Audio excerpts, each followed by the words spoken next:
Thank you. It is 6 o'clock, Monday, February 3rd, 2025, regular meeting of the Windsor Heights City Council. Roll call. Here. Joseph Jones. Here. Michael Libby. Here. Lauren Campbell. Here. Teresa Harms. She texts me. She is on. Okay. She texts me. She's on her way, but. All right. Please join me in the Pledge of Allegiance. Pledge allegiance To the flag of the United States of America, and to the republic for which it stands, one nation, under God, indivisible, with liberty and justice for all. Thank you. Approval of the agenda. So moved. Second. Roll call. Stephen Scares. Yes. Joseph Jones. Yes. Michael Libby. Yes. Lauren Campbell. Yes. Teresa Harms. Yes. Item 3, presentation from the Greater Des Moines Partnership. Microphone on. Good evening. Good evening. Is it working now? Hi, Mayor and members of council, as well as staff. Really good to see you tonight. I'm Tiffany Tashuk. I'm the president and CEO of the Greater Des Moines Partnership. And we have quite the crew here with us tonight to visit with you, including Stacy Levon. Hi, Stacy Lovon, Senior Vice President of Economic Development. And in the audience, we have Renee Mock, who is a partnership team member and Windsor Heights resident. Her family were residents of the year, citizens of the year 2005. So we thought it would be appropriate to bring her along to Brought the big guns. to express our thanks and gratitude to you all. We also have Alex Lynch, who leads our regional community integration work. He works at the partnership and engaged with Windsor Heights and others. And David Stark, who is an executive with Unity Point Health and is our past chair of the partnership board. So, and we have other friends in the audience tonight too that you'll hear from soon. But first, we really just wanted to express two things to you tonight. First, we wanted to say thank you. Thank you for all you're doing for Windsor Heights, because the better that Windsor Heights is, the better the entire region is. So really appreciate all you're doing. But the second is we wanted to share with you some results of what your investment and involvement in the partnership is helping us accomplish together. So with economic development, and then I'll walk you through some of the other results and deliverables. Okay, so we're going to try to go through these slides really fast. Okay, just keep going. Okay. Yep, keep going. One more. Okay, here we go. So just talking about just an overview of everything the partnership does is economic development. But specifically what I'm going to talk about today is what we do related to entrepreneurship, business recruitment, and business retention and expansion. This first slide just really covers, since we were formed in 1999, the impact the partnership has had on the region. We have worked with 759 projects that have created over 37,000 jobs and invested over $14.7 billion within the region. The next slide. Or located in the Des Moines region. The next slide. In economic development, we're really focused on two pieces. One, we focus on working with our local companies who are growing and expanding and making sure they know what resources are available to help them do so. And two, attracting new companies to the area. So the next slide.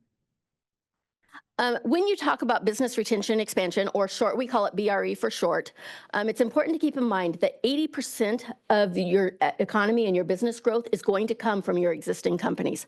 So we focus on making sure that we understand what's happening within our companies and what they need to be successful in our communities. Each year, we do at least 150 surveys where we ask, they're really visits, but we ask similar questions so that we can capture trends and any common issues that keep arising from the business community. We also then do other meetings with local companies. This year, we had about 495 meetings where we are talking to businesses, just learning what's happening in their business, learning what they're doing, what their products are, and what they're seeing in the economy in general, and making sure they know who they can contact should they need assistance in some way.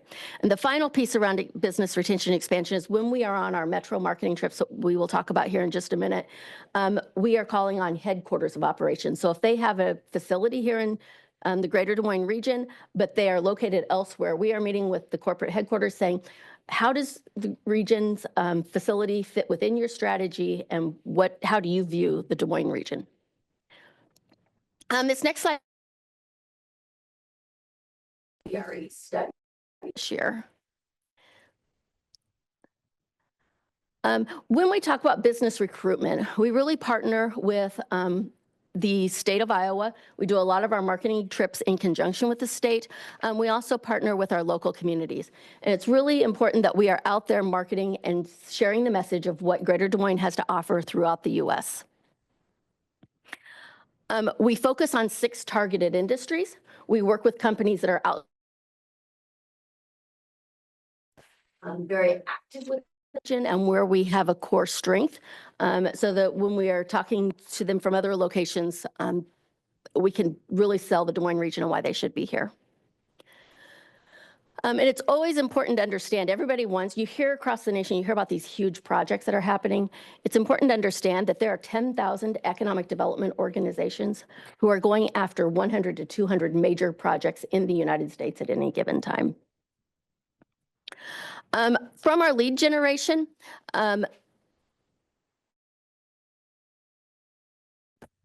we generate locally that we generate, and about 13% come from the state of Iowa.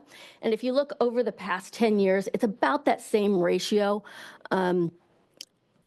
it's pretty consistent that we generate anywhere from 83 to 90% locally, and the rest come from the state. This is a list of our metro recruitment trips over this past year in 2024. We had 7 metro recruitment trips. This is where we go into a metro area. So think of a Dallas, Atlanta, Minneapolis, any of those. And we are making calls on at least 15 different companies there. We're talking with companies, we're talking with site selectors, and people who influence decisions on where a company would locate. And then in addition to that, we do trade shows and conferences. So we did 11 trade shows this past year, some of those in conjunction with the state. And then we did 5 site selector conferences. And site selectors are those people who companies hire to go find their next location.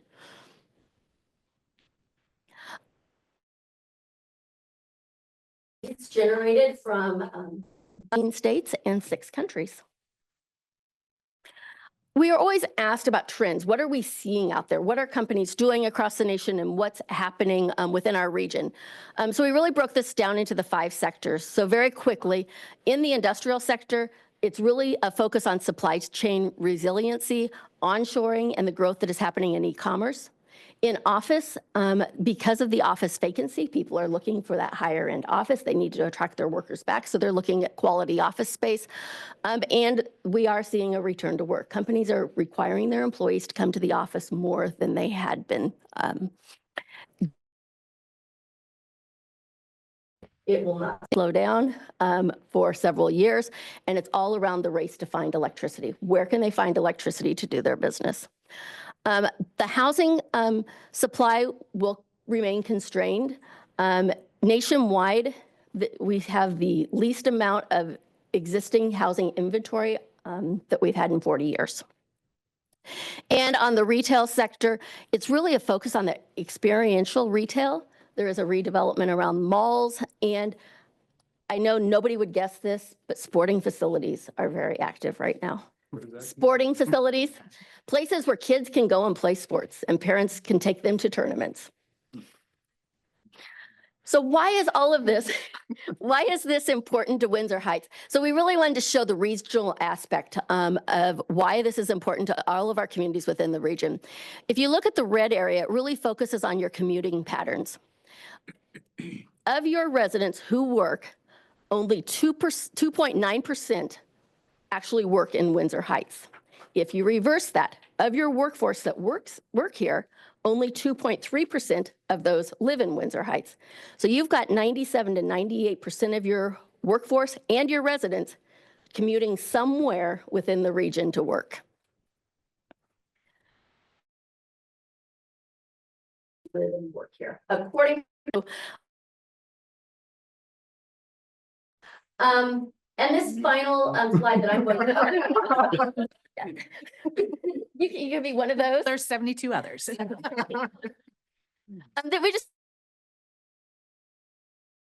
Is it important for our company that people go to the office and 66% of US employees who return to the office spend an average of $51 a day.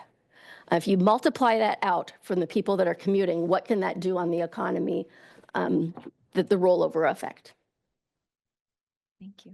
Next slide.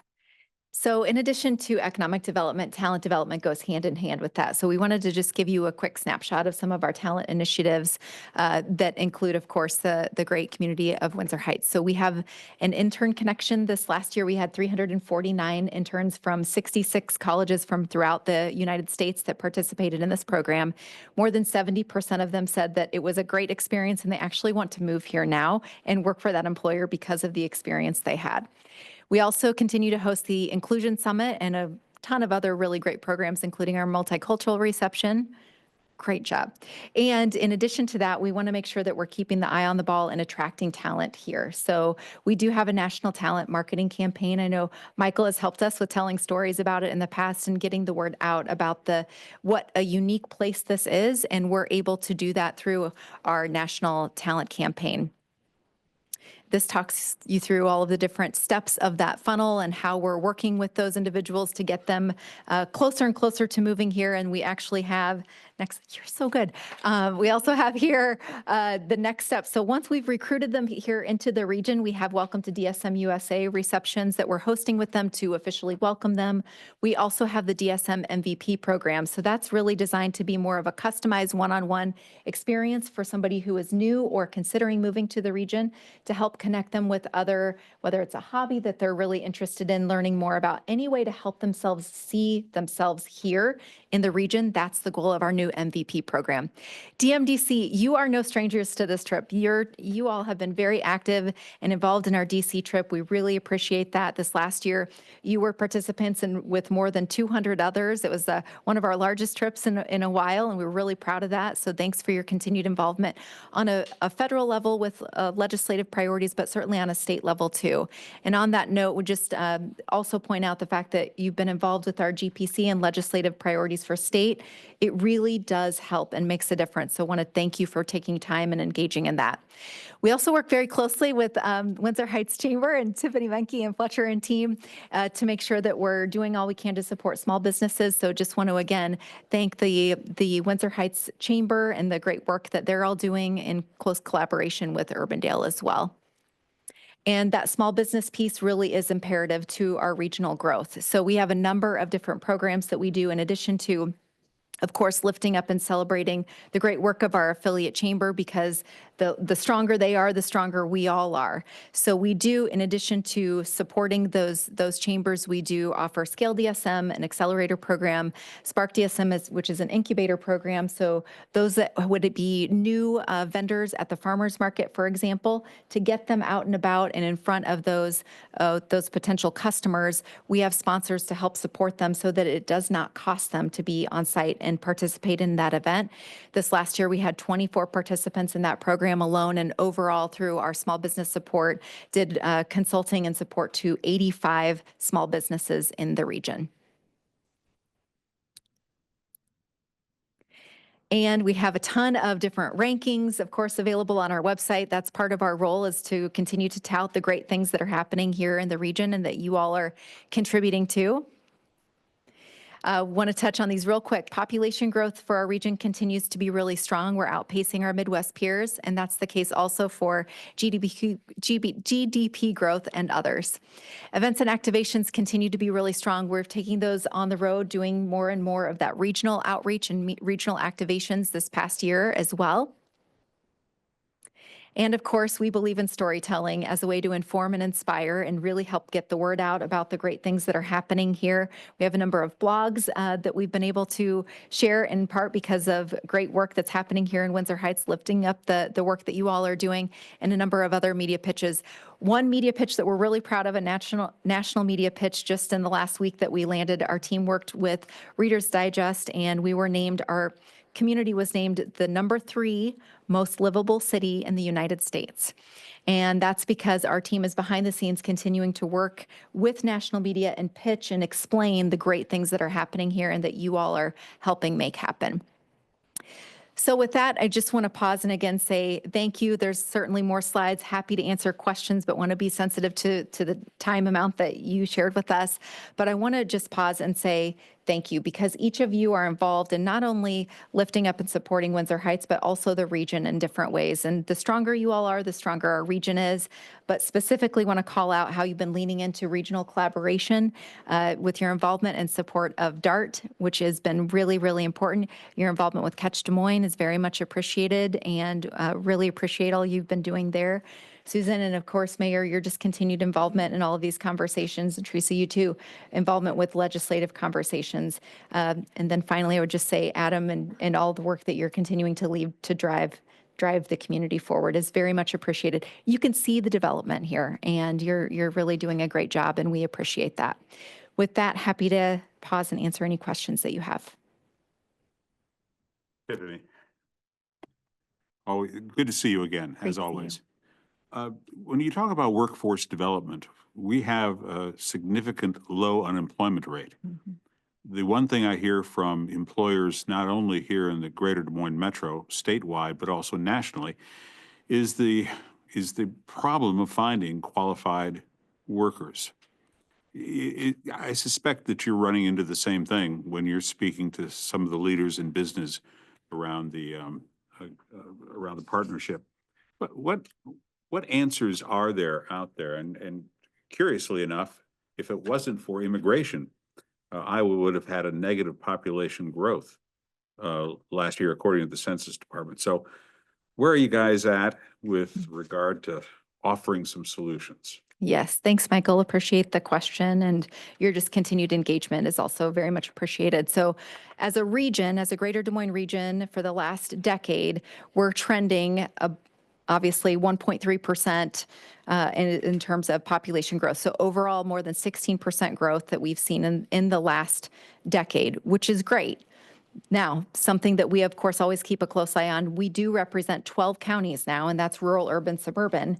So it's important, too, that our state continues to grow. So please know that we keep an eye on that, and we want to be helpful and supportive to the state and work very collaboratively, of course, with the governor, Iowa Economic Development Authority, workforce, et cetera. But as a region, we continue to see our population grow. What we also know, and we just had a conversation about this morning, that we know we need more people here, and we continue to lean into that work. And that's part of the economic development campaign and the talent development campaign, where we're able to target individuals that would have the propensity of moving into a community like ours. And we're able to do that digitally, which makes it much more affordable than it would be to do big television campaign, for example, or big print ads and campaigns that way. So we're able to target individuals based off of their search engine history. And as they're looking for certain types of things or amenities that we offer here, certain types of jobs, we're able to serve up to them ads that tell them about the type of life they could have here. And that's where you work through that whole talent, the whole talent funnel and that journey of getting them hopefully involved to the point that they want to move here. And I think last year we ended up at almost 400 individuals that we were able to not only target through digital marketing, but work them through the funnel to get them to say that, yes, they're interested in moving here. We need them to move here, right? So we got to get them across the finish line. But what we've continued to hear, and Stacy, maybe you want to touch on this too from an economic development perspective, what we were talking about this morning related to, yes, our unemployment rate is low, but ultimately we're still able to help continue to meet the needs of our economic development projects. No, and I think that enough? that pretty much that covers it, but you might want to talk about the workforce collaborative and the workforce development that we're doing, Oh, sure. not just the attraction. So in addition to recruiting talent, we of course want to develop the existing talent that we have. So we're actually working on getting into high schools and getting in front of high school students. So we're working our way to get younger and younger. It would be ideal to even get to middle school age students so that they are seeing pathways here in the region to to grow and succeed after graduation. So we have the Legacy Project, which is the Career Ready Collective. We had 94 high school students from 18 public high schools that participated in that program, made possible by Principal and Salmons. Last year, we're scaling that up, so we want to have 150 or more students this summer in that program. The Intern Connection, which I spoke a little bit about. So again, students from colleges all over the country that are coming here and having a great experience. So that helps us with the recruitment, but also retention. And then we have the DSM Workforce Collaborative, which is more than 50 different government, education, business, and nonprofit leaders that are helping design and create strategies for workforce development. So they're helping us through all of that. We have great representation throughout the region on that collaborative and a number of different initiatives related to upskilling and workforce development. But this is something we certainly pay a lot of attention to. We have a number of initiatives and team members dedicated to that work. Tiffany, just a quick question to follow up on the 16% of new folks that have come into Yes. the region. Do you have a diversity breakdown of, do you guys have any idea on what the diversity of that population is? I'm just curious. We can It's look okay. to We see if have to look. I don't have it. But we do know some of it where they're coming from, and it's not all coming from rural Iowa. They are coming from other metro areas. But so are they new to the state or are they new just to the metro? Because we see a lot of, We have people moving from Chicago, Minneapolis. Okay. And if it'd be helpful, we're happy to follow up with our top 5 in migration, where they're coming from and demographic data that we can pull. That's one of the benefits too of the partnership is that you have access to research and all kinds of data and tools. And we want to make sure that we're providing you with the information you need. thanks. I think I read someplace, and perhaps it was through the partnership, that Des Moines tends to be, or the region tends to be, a second location for people who are coming to the United States, Mhm. and then they move here because of what we have. And I wanted, just as a watchdog of the taxation issues and the money that we spend, I want to thank you for keeping the request at a level basis. Thank you. Any other questions for Tiffany? Yeah, just quick. Tiffany, Stacy, is there an industry or a group of businesses that would be ideal that you really like, is your like, haha, if we can get them, that'd be really great. So it's a big coup for Des Moines. What I miss? The children's museum would like IKEA. I just went to one of those 2 days ago. If you ask the residents, it's going to be that retail component, those support industries. I think it's going to fall within our Key industry. key industries, but of course, the office sector, given the office space right now, we are focused on that as well as the advanced manufacturing. There is so much happening in advanced manufacturing, and we are seeing a lot of requests for a direct investment, given the politics right now, that we could land some decent projects from that. Interesting. And I would say our surveys from our investors from across the region say that quality of life projects are really what help them recruit and retain talent. So that includes the airport terminal project, which of course, I think everyone in the room has been involved in, and Icon Water Trails and any of those other quality of life, your park, Colby Park, those are amenities that really matter. Thank you. Thank you. Tiffany, I just want to say thank you for providing Tiffany. Guess I can't get those names wrong. With the information for like the geofencing for all of our special events, that really helps us understand who's attending our events, as well as able to promote our events as we're, putting it out for sponsorships, for people to come in, Cumulus Radio. So it's definitely a tool that is very helpful to us as we're planning all of the fun that goes along with special events. So appreciate your help in that matter. Thanks. And then did I read in an email? I've read a lot of emails these last few weeks. So that you added that the Des Moines Partnership added another county in. We did, yes. So we added, we announced this was it a week ago now? Time flies, but Clark County. So we now represent 12 counties, and that's important and helpful because the bigger and stronger we are, the louder our voices carry. So we were really proud to add that 12th county, so largest footprint that we've ever been as the partnership. We were also really proud to add the Perry Chamber of Commerce. So we now represent 6,700 members throughout that region and work very closely with the affiliates and making sure that we're doing all we can to support them so that we can keep those members thriving. So overall, that makes us the third largest regional chamber of commerce in the country.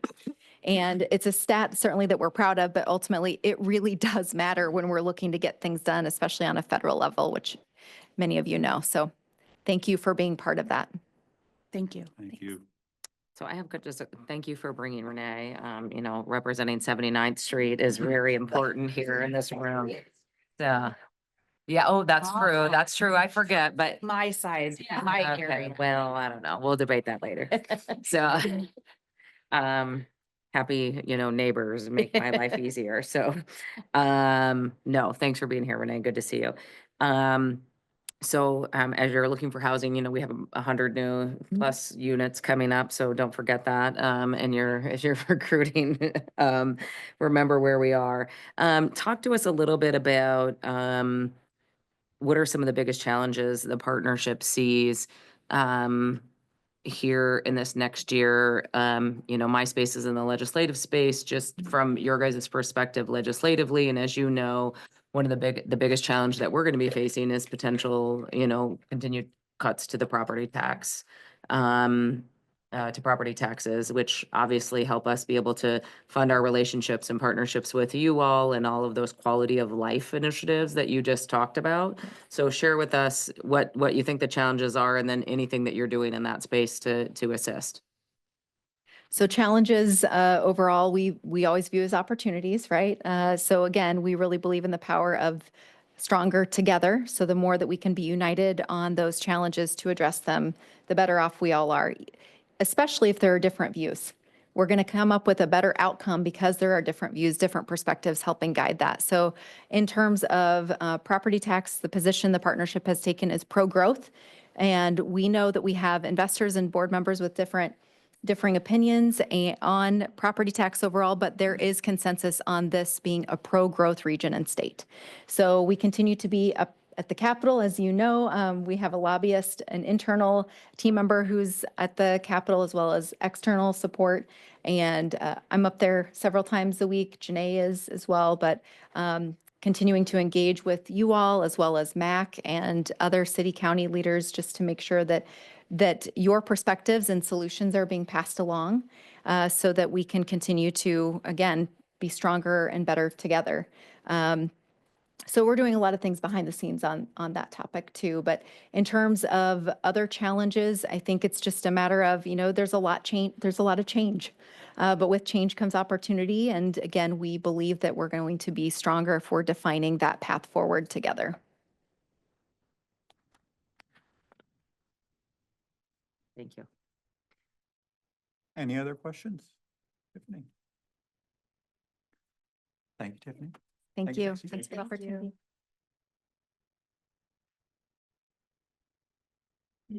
All right, item 4, presentation of funding requests from outside organizations. 4A is Des Moines Children's Museum.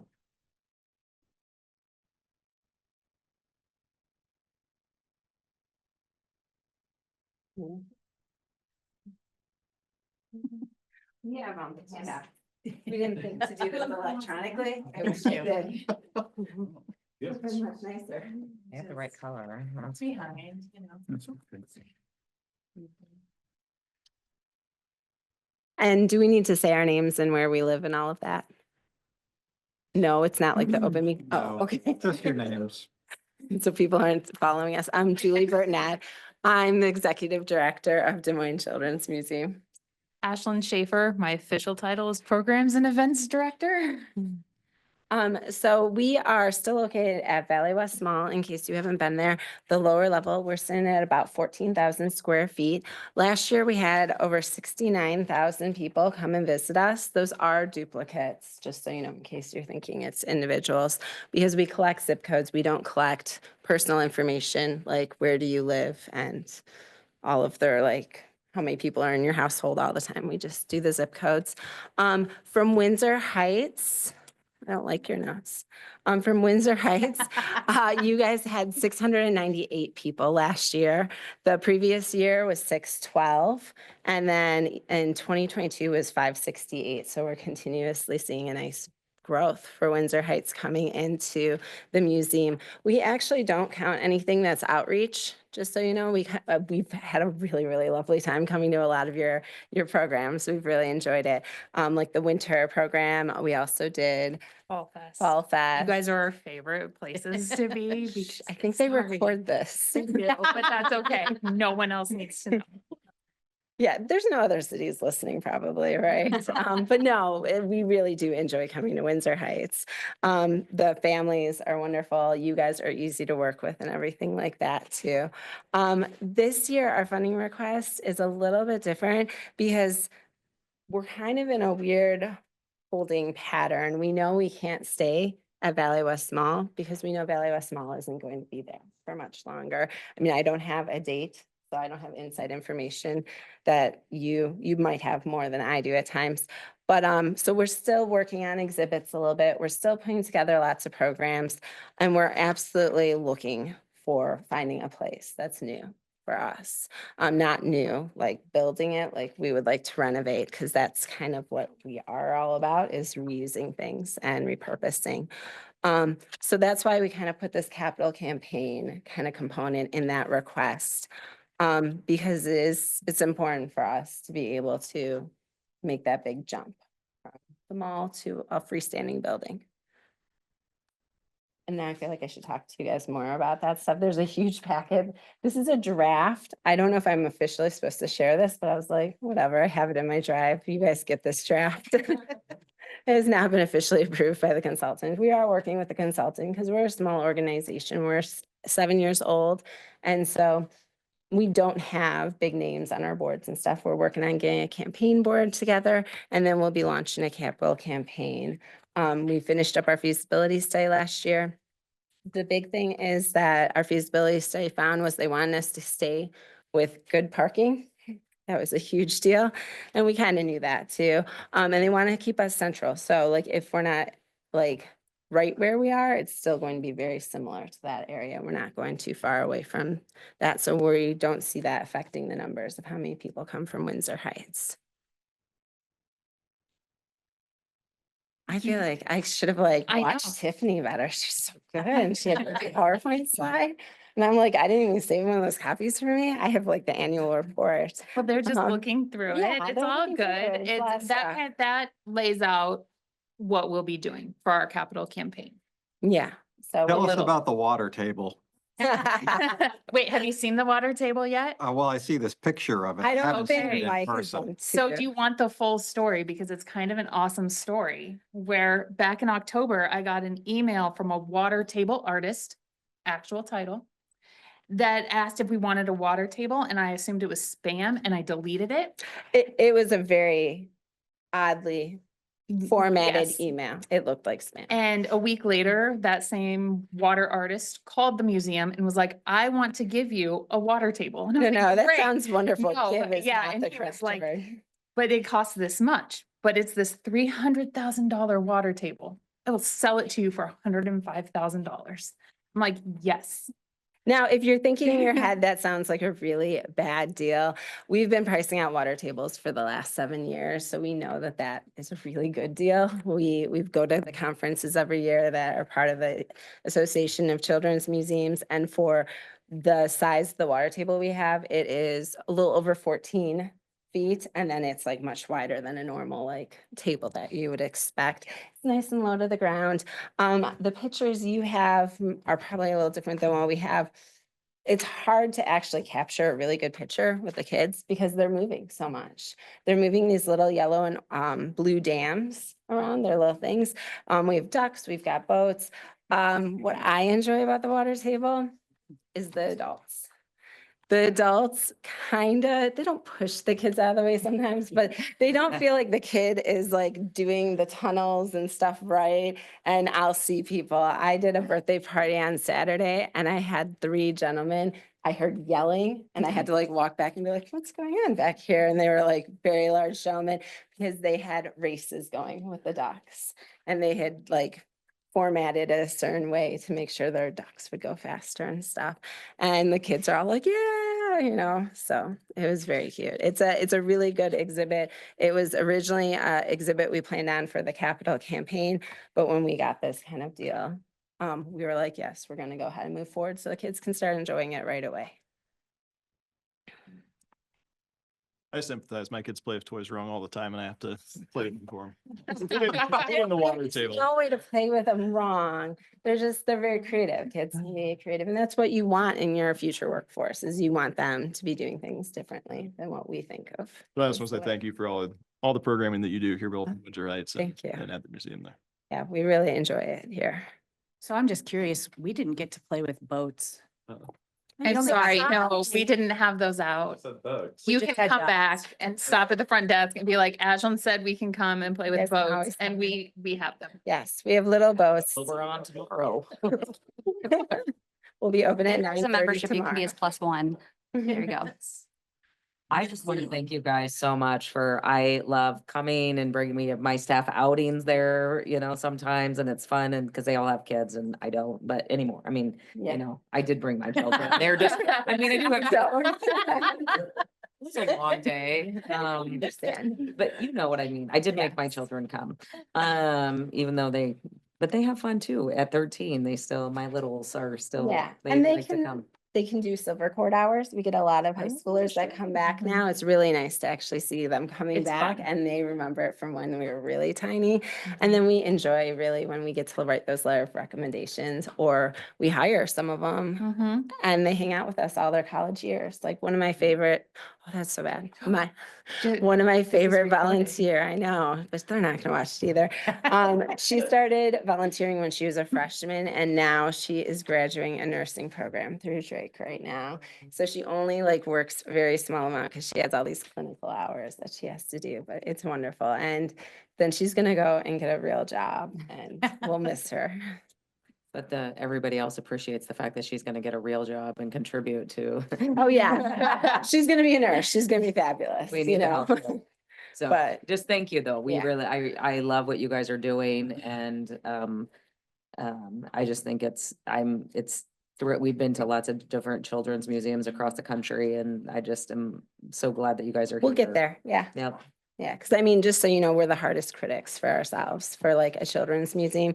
We know we're not where we need to be quite yet, when you look at, Omaha, that's over 45 years old, or Coralville, which is 26 maybe years old. We're still kind of in the toddler phase of where we. need Isn't to be. Indianapolis Children's Museum like 90 years old or? It's 80? over Yeah, it's like 100. Over It's- 100, yeah. yeah. Indianapolis is over 100,000 square feet and they fight with 2 other museums for being the first children's museum. It's a huge controversy. So, yeah. This is the lore I'm here for though, but thank you so Yes. much for all of your participation and support of our special events. And thank you for coming out and creating these great activations.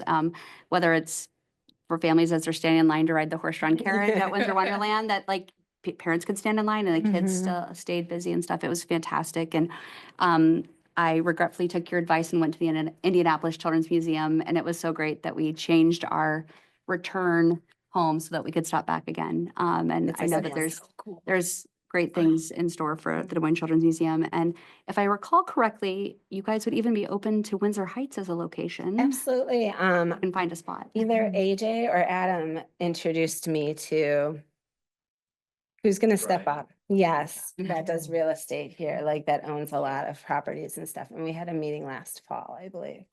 So, because yes, we want a building and we want to do what's best for the community and definitely Windsor Heights is local. It's right here, In the heart of it all. in the heart of it all. I should have done it. I was waiting for you too. That's why I didn't pop in. So sorry. I should have, because my first year living here, you guys, was when the Cubs won the World Series. Because, I left Chicago. I'm from there originally. And so we went to the the stadium, they opened the doors and there was a kid behind me. He wasn't a kid. He was probably in college. He's like, I'm from Windsor Heights, the heart of it all. And then all these people said it and I was like brand new. So I was like, what are they talking about? So it took me a good few months to find out that was the motto and stuff. Do you guys have any questions about our plans for the upcoming year or even further in the future? Well, first, I just want to say thank you, like Lauren said, for helping us at the special events. We really appreciate it.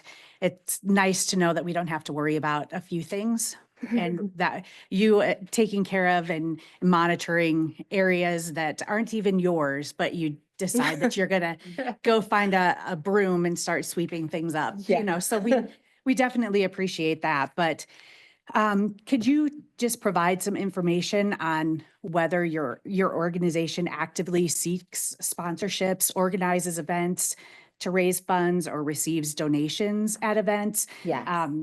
Just kind of an approximate total raised. I know that the gala, the Giggle Gala is March 6th-ish. Yes. Yes. March 6th, Thursday. So you do have, you know, some of these events, but So last year, and this feels like a lot because we were really doing that water table and trying to get funding for it. We raised over $125,102.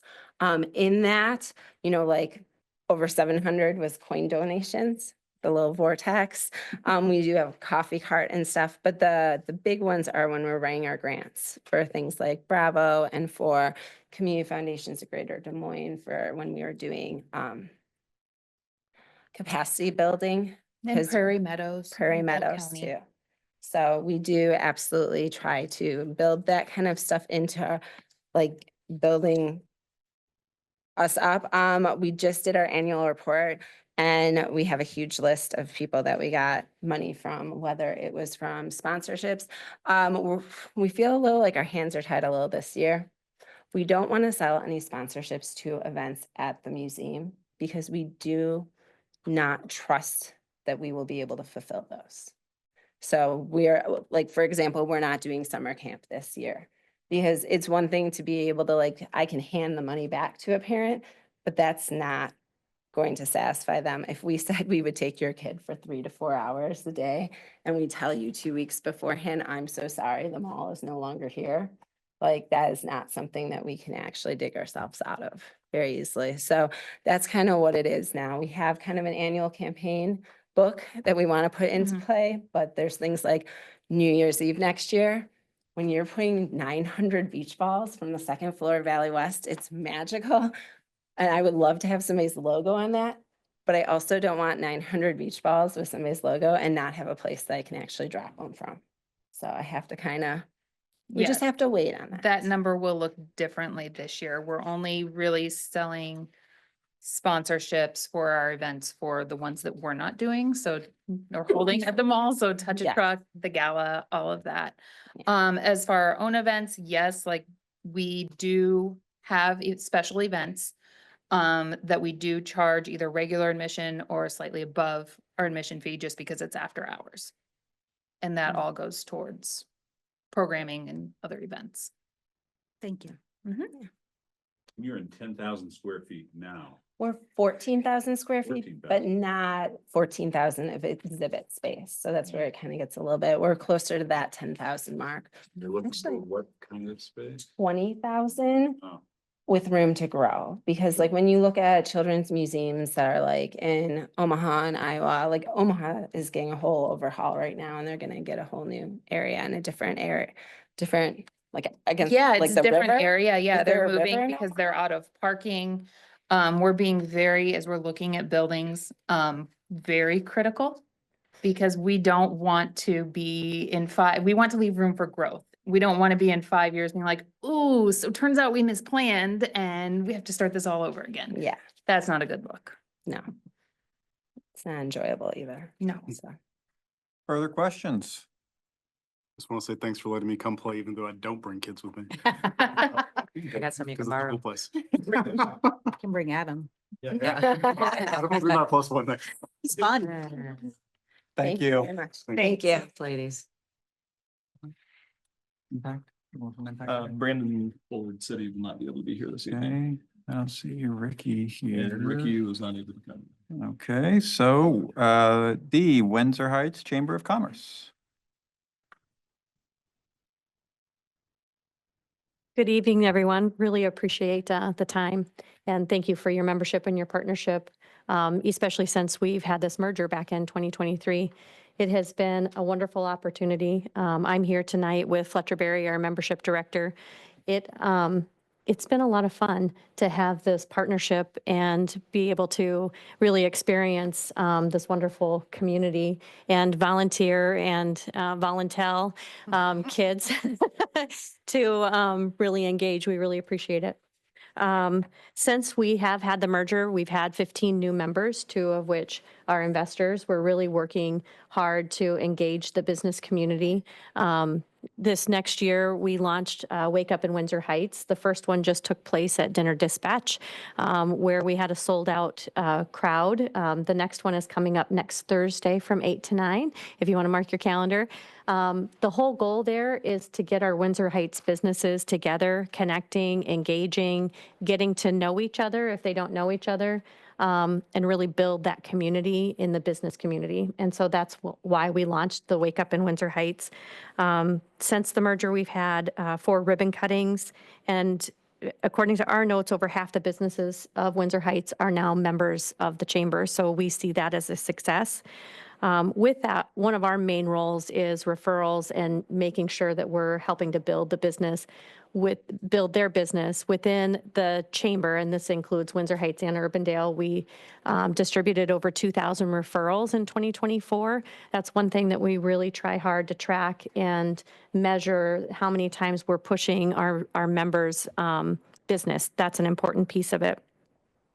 Sponsorships, one of the things, Susan, I know that you're really involved in is helping the sponsorships grow for Windsor Heights, and we were really excited to be able to bring Windsor Heights in our Total Resource Campaign.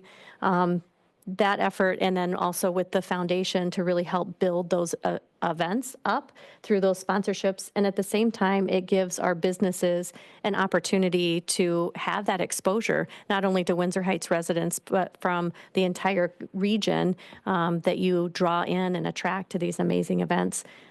We really appreciate that opportunity. I am here to answer any questions that you might have. I know a lot of you are really engaged. We really appreciate the opportunity with the Greater Des Moines Partnership to say that we're the chamber that you get 3 chambers for the price of 1.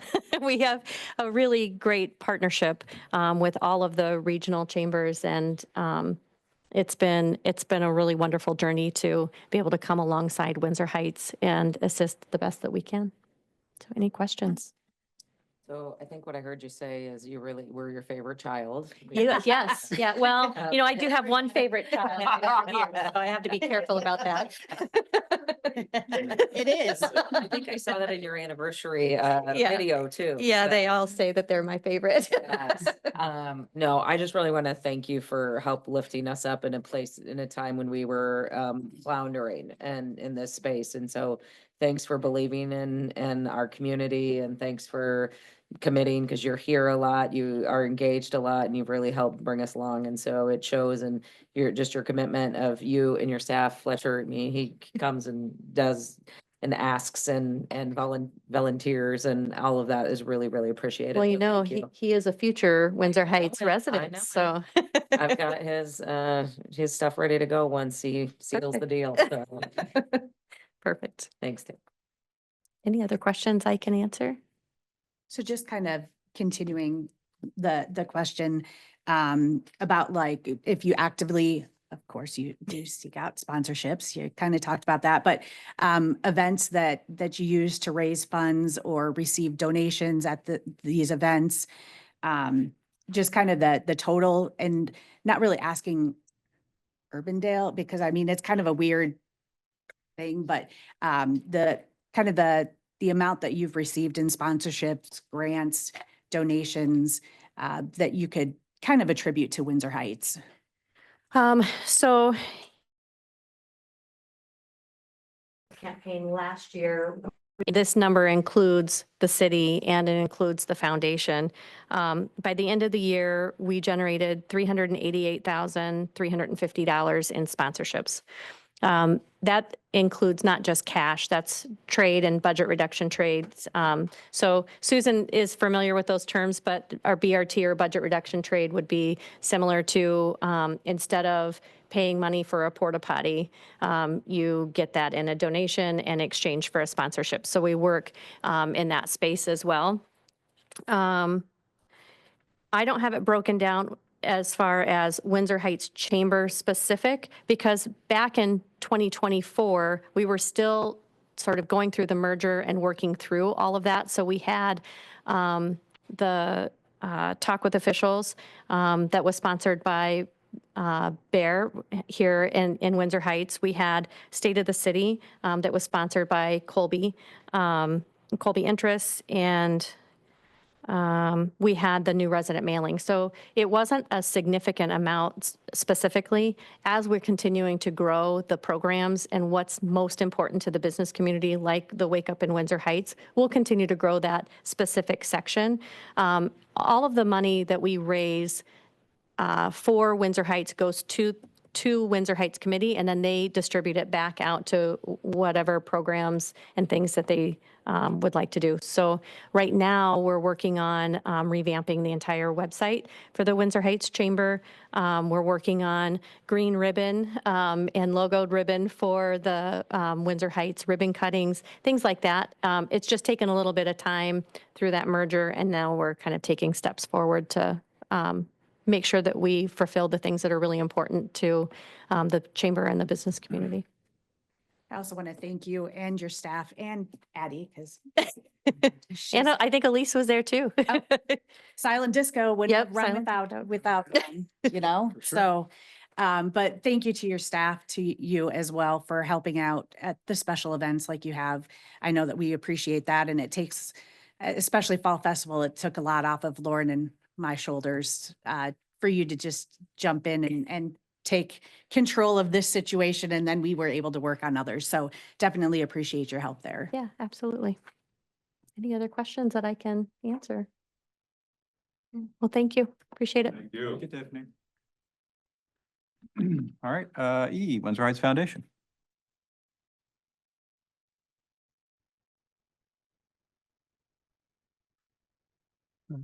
Mark Aarons, and I am a resident of Windsor Heights, and I represent the Windsor Heights Foundation. I'm the current president at this moment. So I appreciate the ability to present tonight, and also our continued collaboration between the city and that of the foundation on that. We are actually celebrating a special occurrence this year on that. The foundation was organized in 1985, so we have our 40th anniversary this year, and we will be promoting that throughout most of our literature and things that go out. So our presentation on that one was that we listened, heard you last year on that, and dropped our request by $10,000 this year, even though our costs are continually going up.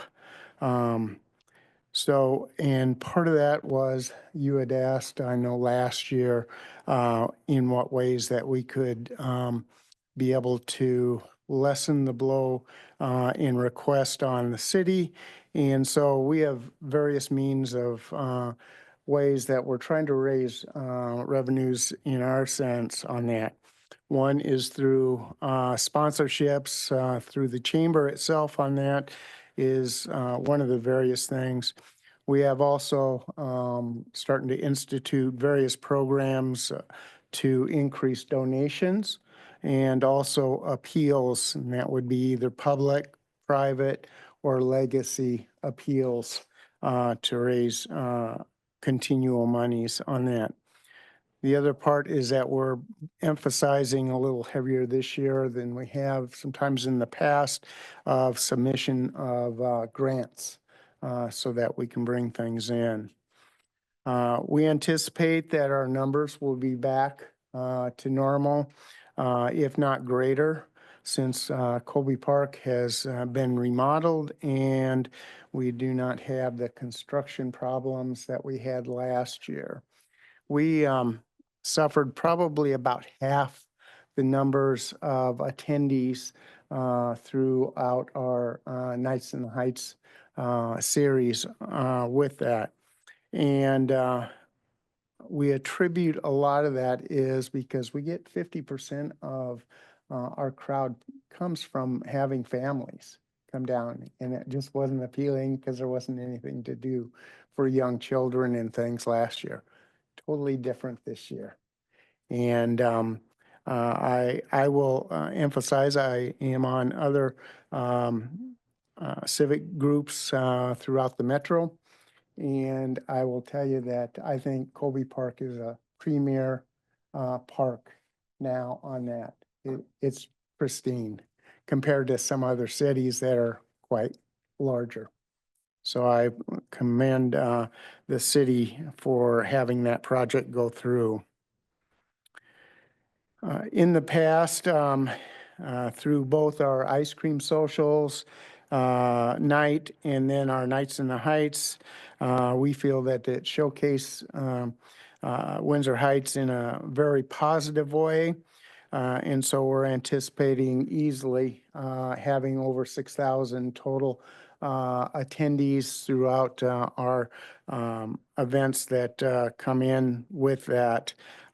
We will have 6 concerts this year. And I know one of them will also involve the public safety program. We will be the tail end of our last concert unless there's a rain out. And so we welcome that work together with that. And otherwise on that, we feel that our proposal on that in request is well worth the monies that are put forward. It is something that through all of our media and social, whether it's social media primarily, that we bring in a lot of folks that do not see Windsor Heights otherwise. They drive by on 235 or through the city itself on that, but don't see what we have to offer with it. Any questions? Mark, good to see you again, as Thanks. always. One of the things, along with grants, I was really involved in fundraising for a nonprofit, a very large nonprofit here in the state of Iowa. Are you doing anything in the area of planned giving? So that would be, I deem that as legacy appeal. And so, yeah, that had kind of dropped off a little bit, but we're reinstituting. We actually found some old literature that we felt that we could piggyback a little bit, but renew and re-update. Right. The reason I bring that up is so many people love living in Windsor Heights. And given the population that we have and the age of the population, I think Adam said perhaps last meeting about 25% of our citizens are over the age of 65. And legacy giving could be a very important part to the foundation. I agree on that. And when we first moved, my family moved in 2000 on that. We were kind of noticing our neighborhood change throughout. And so we're getting a lot younger families in, which is fantastic and useful. But as individuals that have lived here for a long time, we feel on that they may have a wish to bring something back to Windsor Heights itself. Great, thank you. Mm-hmm. Mark, so I'll ask you the same question I've asked everybody else. Can you provide any information on whether the foundation actively seeks out sponsorships, organizes events to raise funds, or receives donations at events? I just kind of like to know the total amount that you've raised through these channels, sponsorships, grants, donations, legacy, all that, Mhm.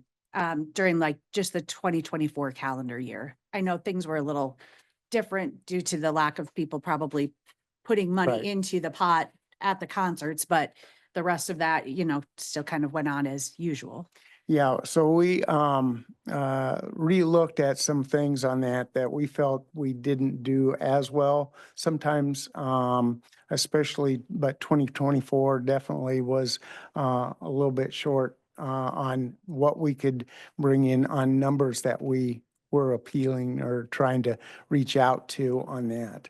We have gone back and through our strategic planning on that, are reinstituting, if you will, things that we can do. We're involved, as you know, on that with the sponsorship basis. We're pushing heavier that way too.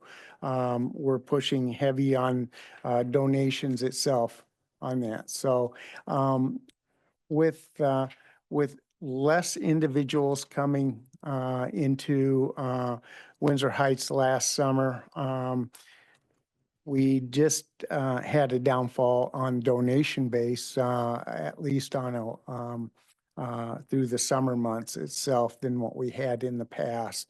Definitely that way. So that will be brought back up, I think, in numbers wise on that. And then we'll have some ideas going forward with it. Yeah. So like the sponsorships, the events to raise funds, is there anything other than like the chamber doing the TRC? Is there anything else that you're doing to kind of get the sponsorship? And if so, like, is that bringing in revenue or, for you? Yeah, so what we want to do is we want to go ahead and not only with the chamber on that, we also are looking at other potentials on that of individual ways of sponsorships of other things. We actually added one event this year, which was the kickoff for the summer of events this year. So that one on that, we're anticipating as a new base that we'll have a wash coming in. With it, we're asking for a small donation to be able to meet together. And so we're meeting at the CEC building itself at the end of February here. And so that will kick off our events throughout the summer itself on that. Our ice cream social on that is very localized, if you will. Many of you are involved with being neighborhood captains, if you will, and having ice cream socials there. We think that that is a very positive outlook and outreach to local citizens itself. We expanded also into Colby Park itself. This will be going on our third year, and that has been growing every year. So not only are individuals that are specific residents on that, people that are down at the park see that we give certain things out. And I know one of the things that is special for ourselves, but also for the city, is that we try to have events that are, for the most part, free to anybody. Thank you. Any other questions for Mark? Thank you. Thank you. Thanks, Mark.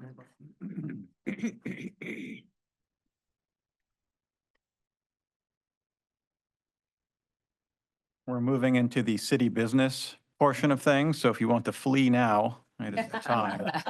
That's a great time. No hard feelings. Yeah. All right, public hearing, 5A, public hearing on the proposed plans, specifications, form of contract, and estimated total cost for the 68th Street South Reconstruction Project. Second. Roll call. Yes. Joseph Jones. Yes. Michael Libby. Yes. Lauren Campbell. Yes. Teresa Harms. Yes. Thought about fleeing. Take us with you. I gotta find it. This came up quicker. So the bids came in good. We had 5 bidders. Wait for this to pull up. And the lowest was Shekar. Never worked with them before. City of Des Moines has last year in a residential project that was 3.5 million. Ames also had a project with them in a residential area that was 4.4 million. I reached out to the city of Des Moines and they had no issues with them. So and my recommendation is to award that the base bid and with the alternate. Did the city of Des Moines happen to mention if it finished on time? It did not. Did not, They had it did not finish on time, or? correct. They It did not mention- finish on okay, time. okay. They had multiple phases, I believe. They had multiple completion dates. I think it was the culmination of them did not finish in time, but I think the end finished closer in time. They made up ground than the original intermediate completion dates. That kind of like our 73rd Street, is that kind of what happened through? I mean, because I can give them a little bit of grace, seeing that what we went through, Was it but this last one? Yeah, it was this last year. you Yeah. know, I mean, It was this past summer, but yes, they had issues with, they do mainly paving, so they do the paving part and then they have subs for underground and whatnot, so. I appreciate you letting us know, because I looked at that name and I've never heard it before. And Yep. I was a little nervous, so I'm glad you reached out and let us know that 2 bigger cities used them. Yeah, and those were a larger project. Not the West Des Moines one was a residential neighborhood, or not West Des Moines, but Des Moines, so. Just south of Euclid, I believe it was on the.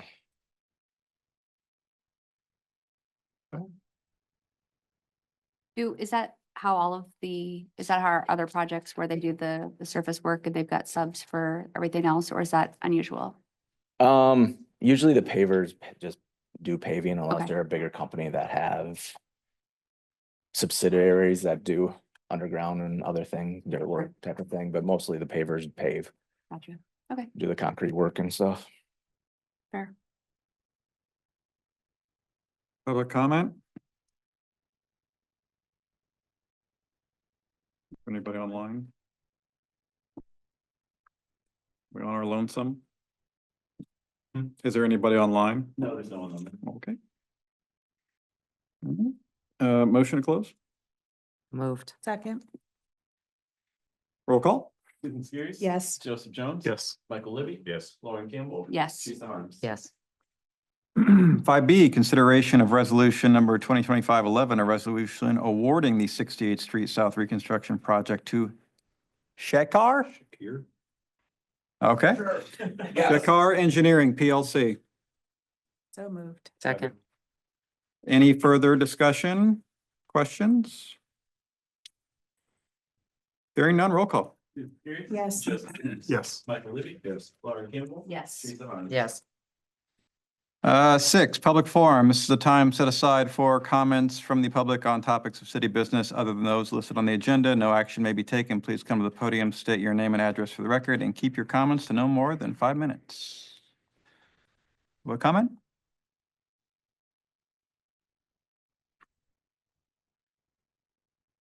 Item 7, consent agenda. Second. Roll call. Susan Skiris. Yes. Joseph Jones. Yes. Michael Libby. Yes. Lauren Campbell. Yes. Teresa Harms. Yes. 8A, consideration of equipment revolving plan ambulance acquisition.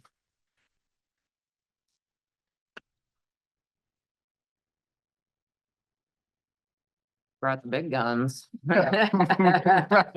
James Meese, Fire Chief, Windsor Heights, Mayor Council, thank you for the time today. This is a continuation of our discussion at the last city council meeting. I brought Lieutenant Jones with me. If there's any technical questions, he was the chair of the ambulance committee. Again, due to the cost, we did get 3 quotes from reputable manufacturers. It's going to be our recommendation that we go with Legacy Emergency Vehicles. If one thing you notice, they are a little more expensive. But the reason we're making them as a recommendation is because they're in the state of Iowa. So I know that the city of Windsor Heights does give preference to local. They are based out of Prohl, which is an added benefit. And the person who is our salesperson also does maintenance on most of the apparatus issues that we could face. And another item that we found very beneficial was once we purchase from them, we have the ability to utilize a loaner ambulance from their company, no questions asked. And obviously with our equipment and our limited equipment, that was very ideal for us. And they were the only manufacturer that offered that.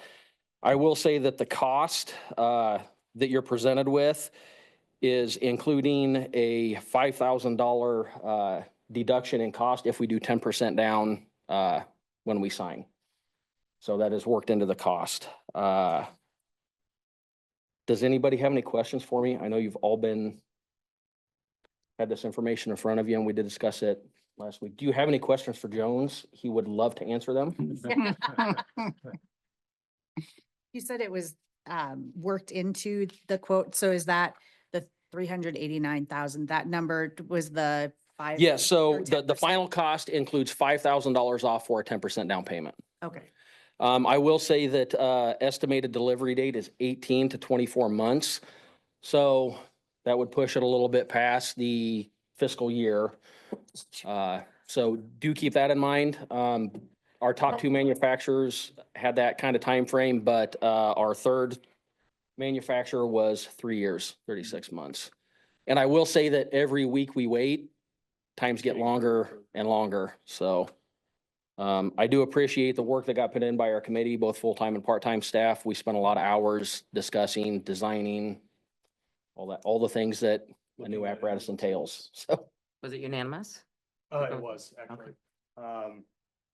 The committee all decided that Legacy would have been the best option to go with features and also the added, we get a loaner ambulance if ours breaks down.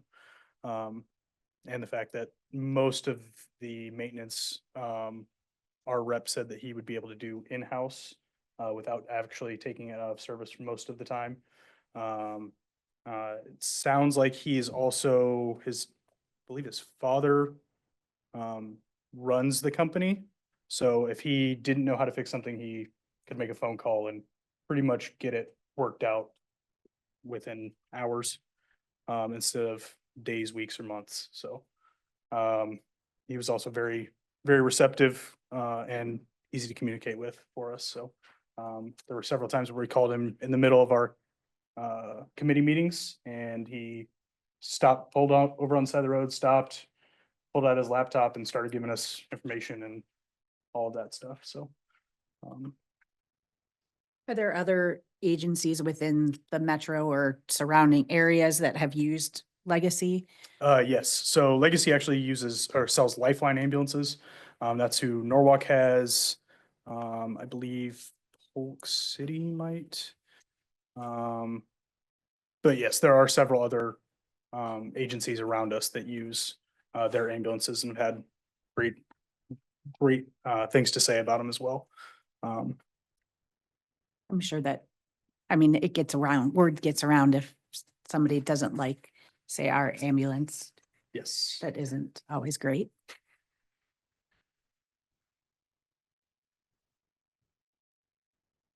Can you get the really cool siren that whatever goes by that I can feel through the walls of my house? when it drives Actually, down 53rd? that's in our quote to get a red Awesome. alert. and if you up the amount of money, I'm sure we could work on it.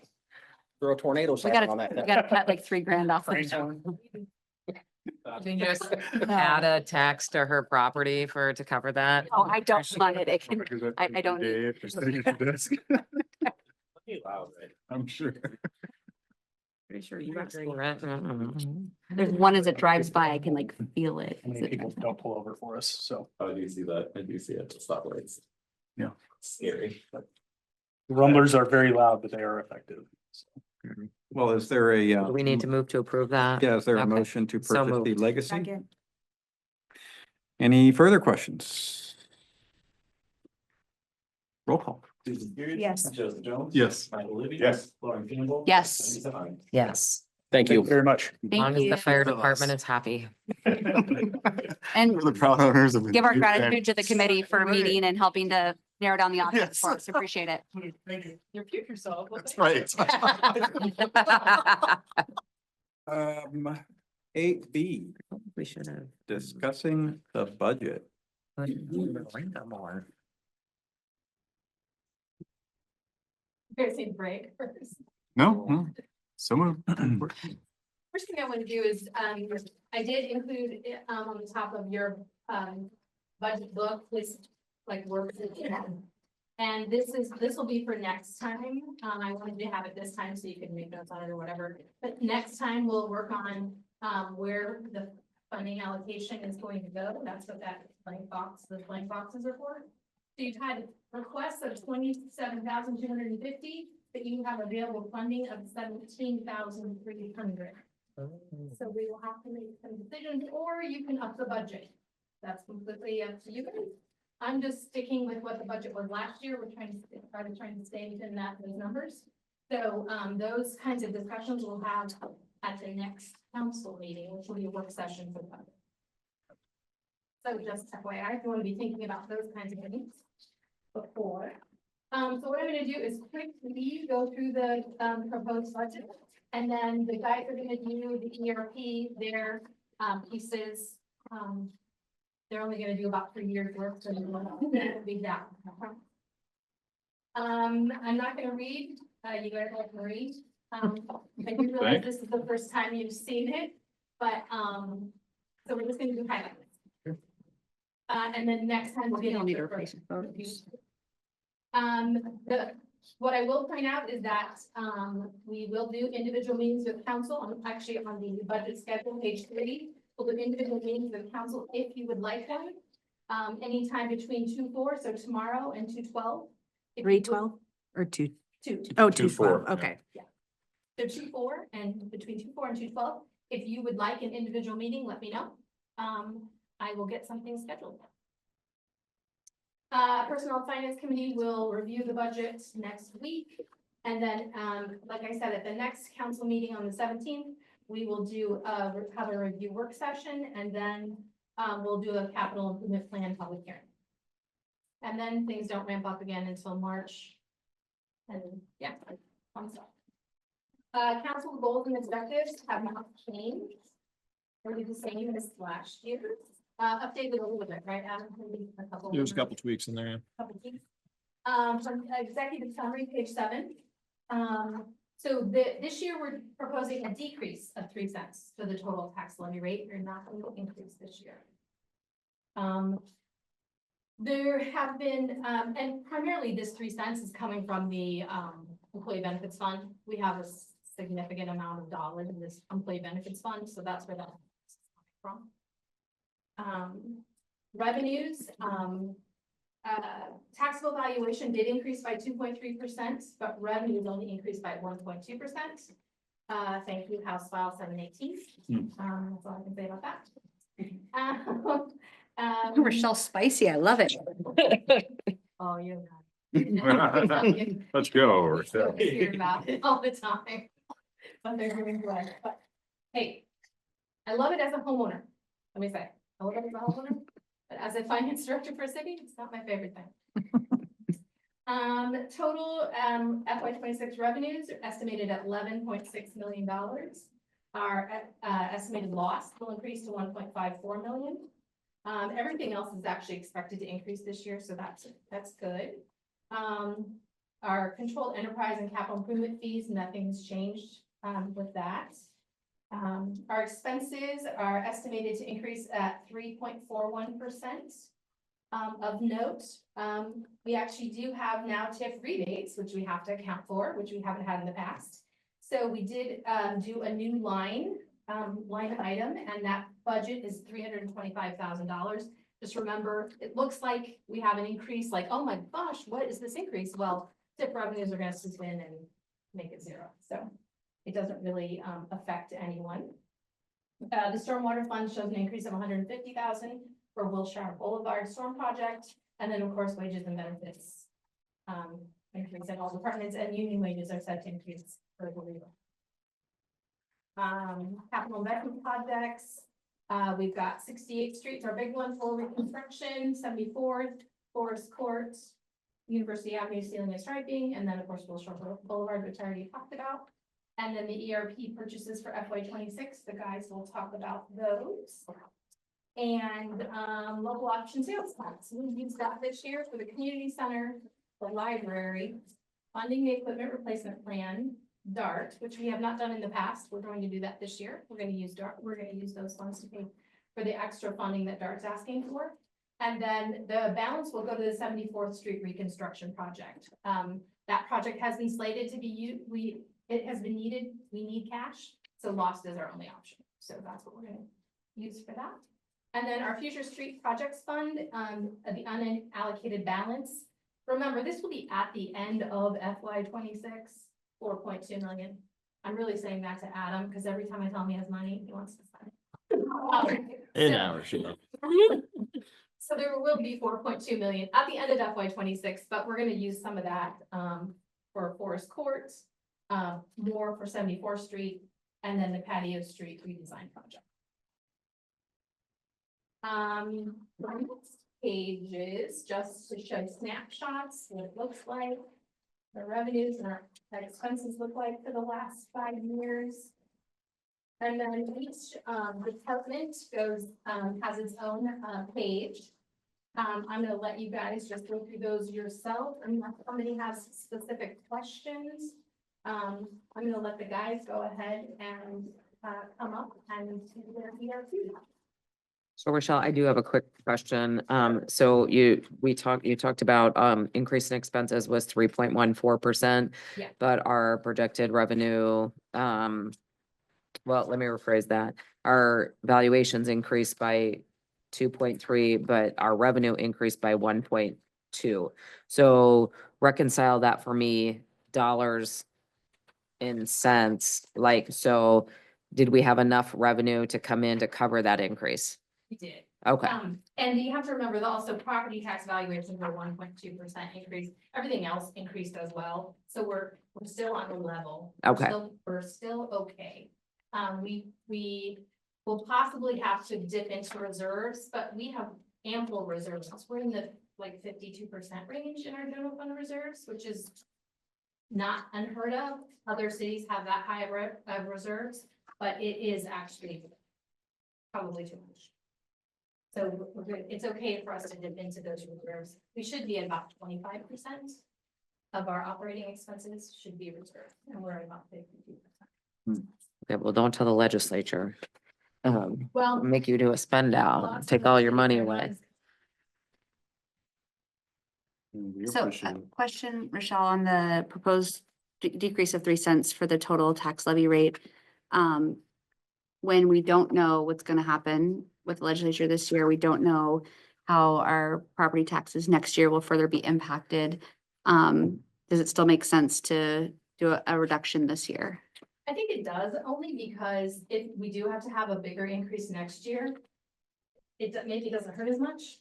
And it doesn't affect us in a huge way because, like I said, it is utilizing our reserves from our employee benefits fund, which we do need to spend down. Those are.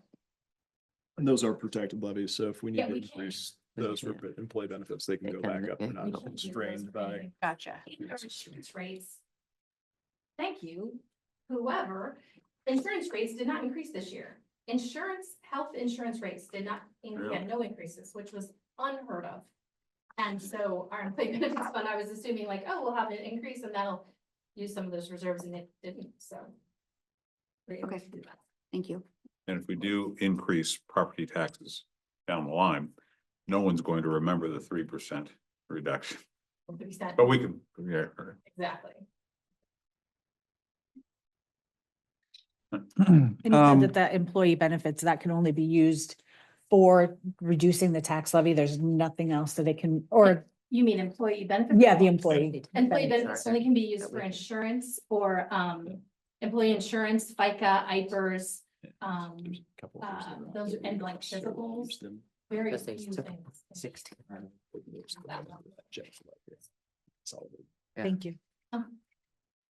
So what Did it increase? are we saving the $4.2 million for? When you look at when you look at the projects, the reconstruction projects coming up, we Right. have a lot of them that say cash. And that is our only, because we can't bond, because we're at our capacity at this point. Till when? Well, when we do 73rd, if we do have to do 73rd, south, we will only be able to bond for 73rd south. So that leaves every other street needing funding. We're gonna have to have funding somehow, somewhere. That's what we're gonna use that future streets for.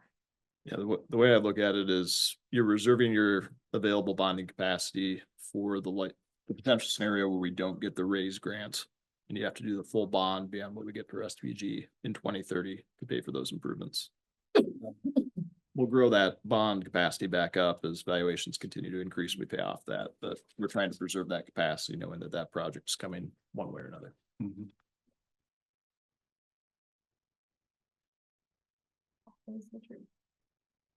So when we're asked why we're not spending money, that's the reason. That's the reason we're not taking on additional debt. Yeah, I think because we're not going to be taking on additional debt until 2029 is the next scheduled bond. The preference would be to space out the number of capital improvement projects over those sequential years up to 2030 so that Andy's not running around on every street in town, trying to manage each of those projects. That said, it is a favorable bid climate right now.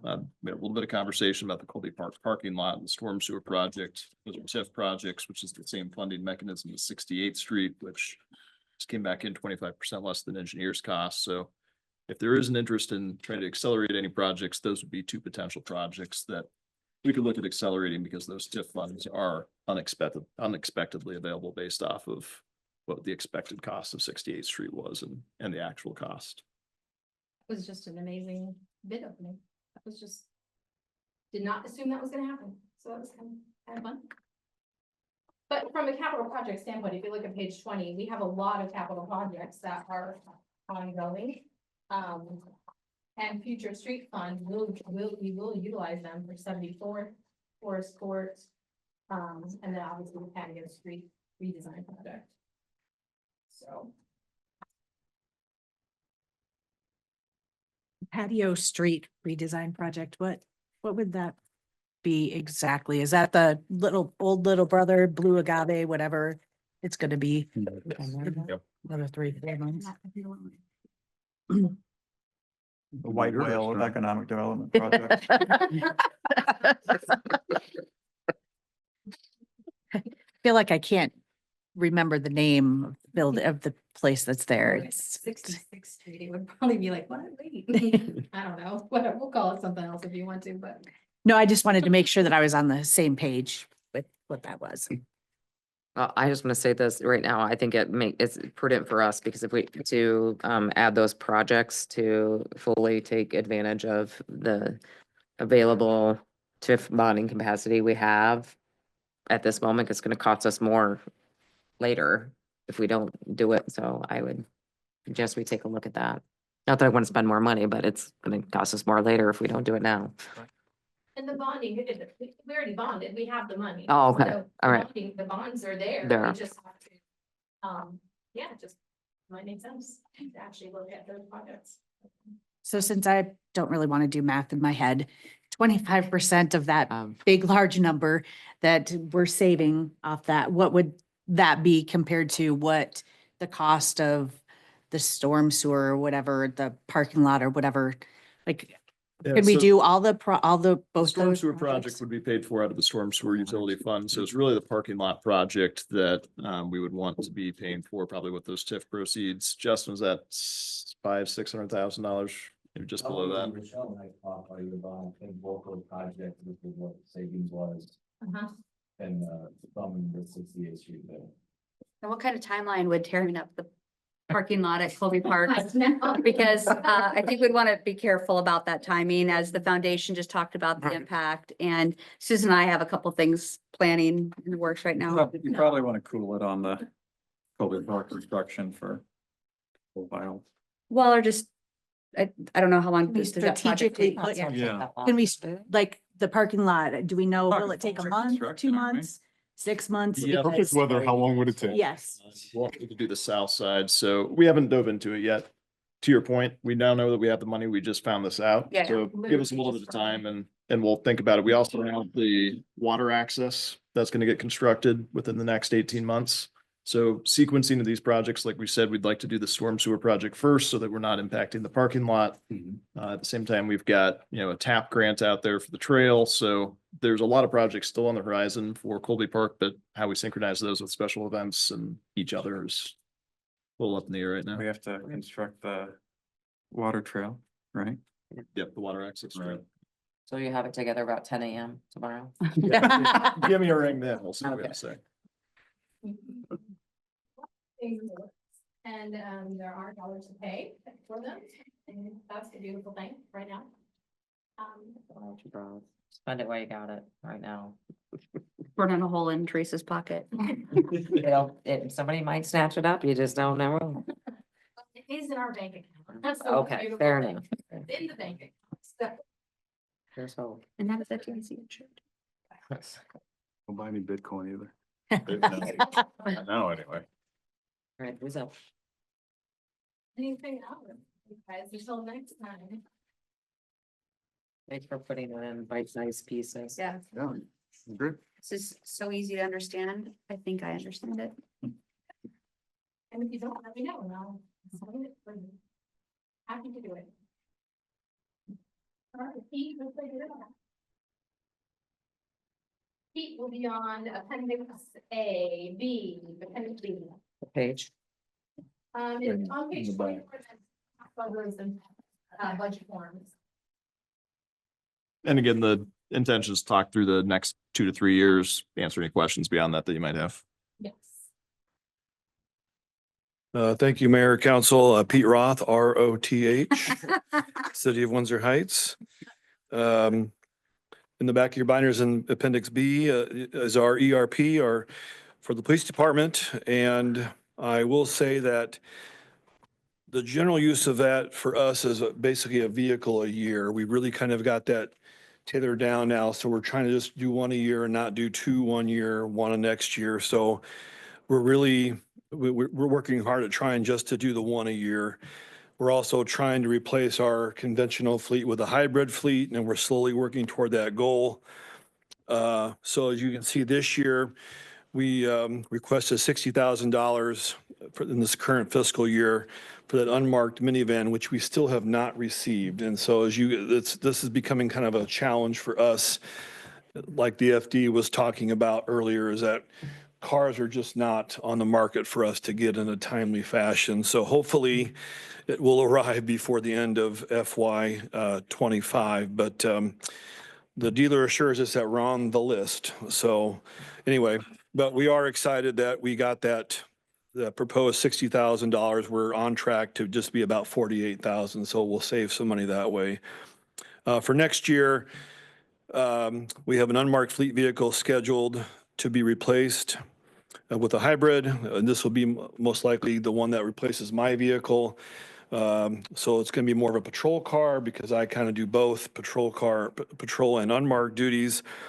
And with that, we have started to kind of replace our rugged laptops beginning next year as well as a proposal.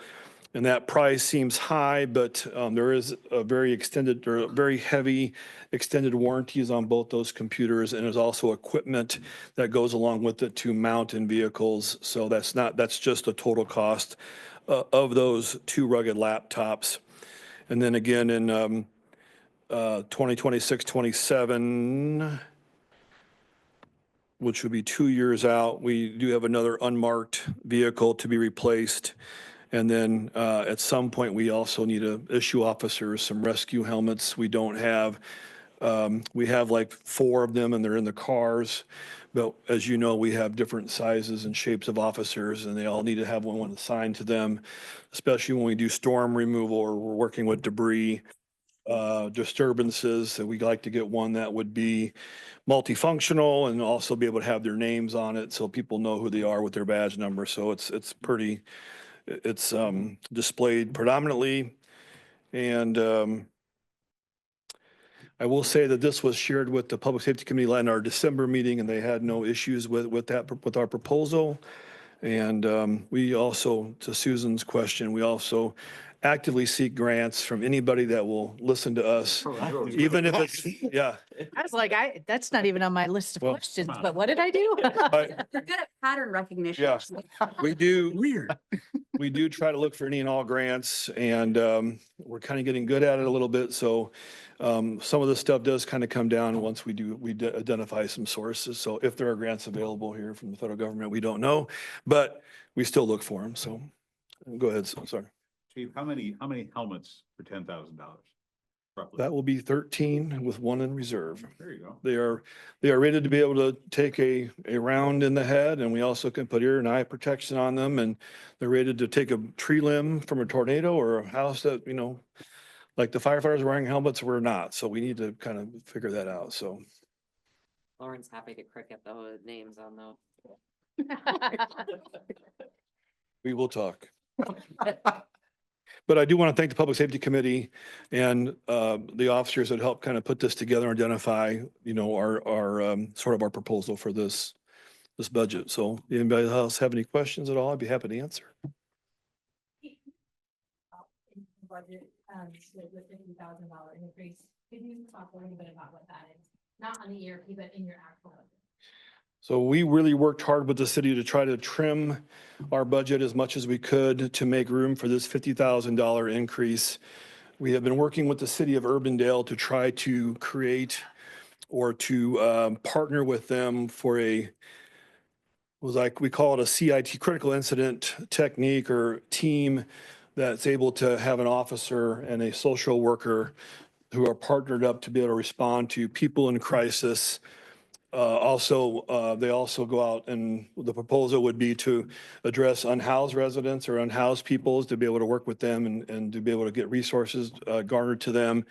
Also, there's a component of follow-up. So when we deal with people in crisis, that they're able to not only just handle it at the scene, destabilize it, but also kind of follow back up with them and make sure that we're able to direct resources toward them. Sort of, the grants are drying up for a lot of the cities that have garnered these funds. And Urbandale's been a great partner with us, not only in the chamber, but also with their police and public safety. And working with Chief Johansson on this, the city, their proposal is actually to have the city sponsor this as opposed to just having no grant funding. Just the city is going to hire a social worker, pay them a wage that will keep them there as opposed to jumping around. So there's consistency there. Also have a dedicated officer or maybe even more than just one team. So they're not just available at certain hours, that the availability will be greater. But we can't really afford one on our own, and we're small enough that we don't really qualify for public health grants. So this was sort of the workaround for that. And it gives the cities with Windsor Heights and Urbandale more control over that. And again, with the social worker aspect of it, you need someone there that's going to be there to develop these relationships. So not only the city staff, but with people that we encounter regularly to have that trust and that rapport build up.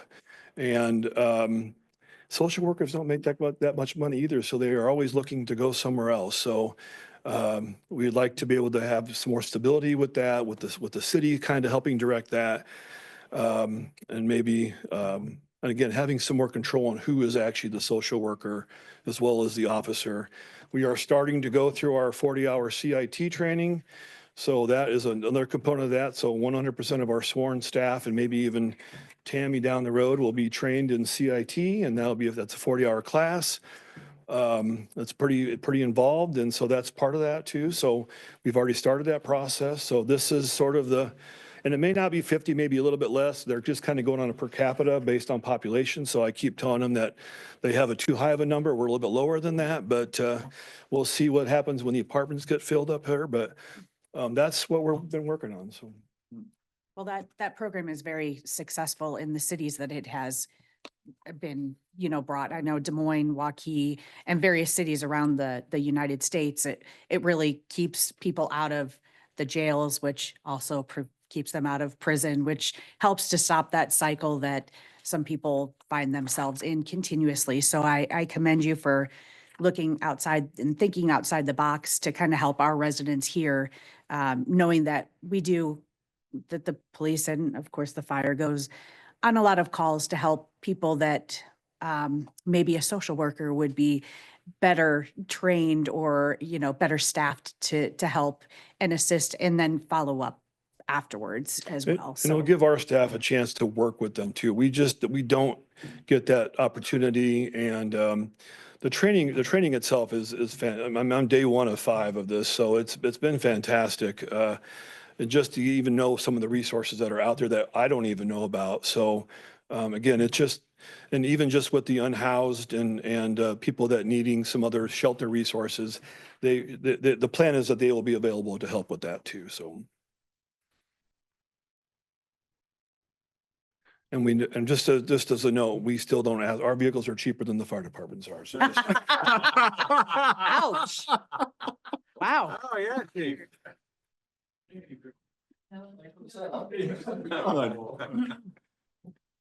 Thanks for all your work at the State House too. Mayor, council, thank you again. We'll just dive right in. Fiscal year 26, we just discussed the ambulance. Should be no surprise to anybody. Turnout gear, $7,750. Our current turnout gear lasts 10 years and the life expectancy is gone. So if you do the math, about 30 firefighters, 2 a year has been keeping us on track. Fire hose. This was on the ERP every year. Last year I changed it to every other year. We're sitting pretty good on hose and I want to give some time to gauge. So I ended up eliminating it every other year. Again, like Chief Roth and the police department, I have it as mobile data terminal. It's the laptops that he talked about. We got laptops at the same time. Their vehicles may be cheaper, but we have less vehicles that need the laptops. So that's about all I got. So Little rivalry going on here.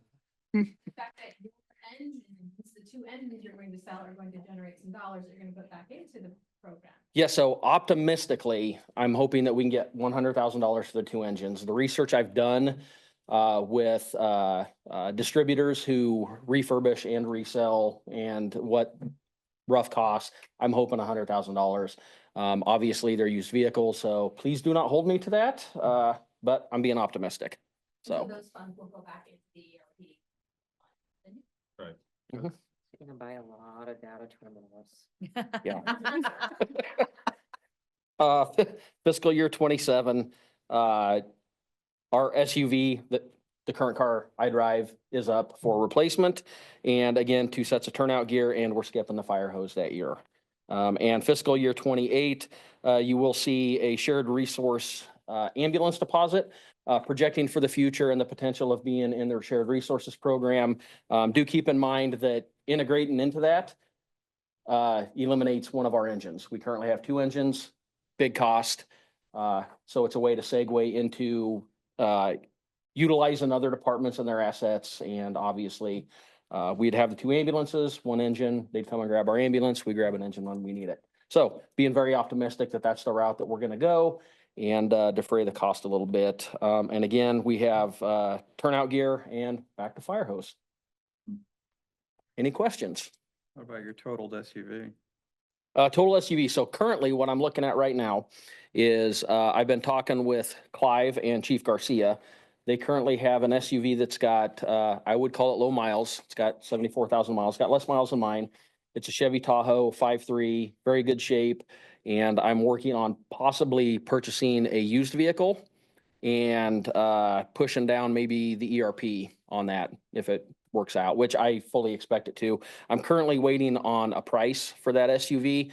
I'm optimistic that it's going to be around 13 to 15,000 as opposed to doing a replacement right now and spending $65,000. And to ease my workload, it's already got lights, it's already got stickers. It takes a lot of work off of me for a little while to get something like that, run it for a couple of years, and then potentially trade it in on a new vehicle. So just trying to use it as a 2 or 3 year segue to have something in-house. And that also fits the staffing model and the response model that I want. Currently, we have 3 on during the day, and it's ideal if 2 take an ambulance, 1 take a car. That way we can keep somebody in town if 3 people on the ambulance isn't needed. So if we do have a mutual aid incident, we can at least have somebody there initially to assist or potentially cancel them and we handle it ourselves. So.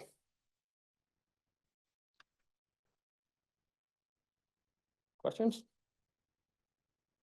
When you coming to the Capitol? When you want me to, you let me know.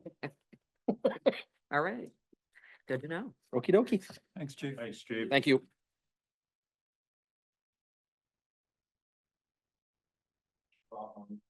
I'm not gonna get in the middle of your 2 departments, so Smart. yes, I'll just. Salt shed got done before Casey's though. I know that there was some hazing about what was gonna be done first, the salt shed at Yes. Casey's and you, I don't know if you've got a ribbon cutting scheduled for the salt shed, but No, We can create our own. Oh, yeah. yes, Nice. I think we should celebrate. we could do that. When it's Uh, How warmer long I've been weather. talking about that, Weather's that better. salt shed? Yeah. Since I've been, June. the first Yeah, time I've sat here. and you know what? We Over 10 hardly years. used it this winter. Knock So on there was wood. a rush to get it done and here we. I so, heard it maybe Wednesday. Yes, yeah, I mean, yes, instances, but Mayor, Council, thank you. My name's Andy Larson, City of Windsor Heights Public Works Director. Adam is working on a nice, what these 2 gentlemen didn't put together was a nice nice PowerPoint presentation. I feel like you opened the Engine. floodgates with that Well, Thursday guys, but- spicy, the Wow. council meeting, like it's. He looks so innocent too, doesn't he? He did. Very And he said it unassuming. very calm. Very unassuming. Yeah.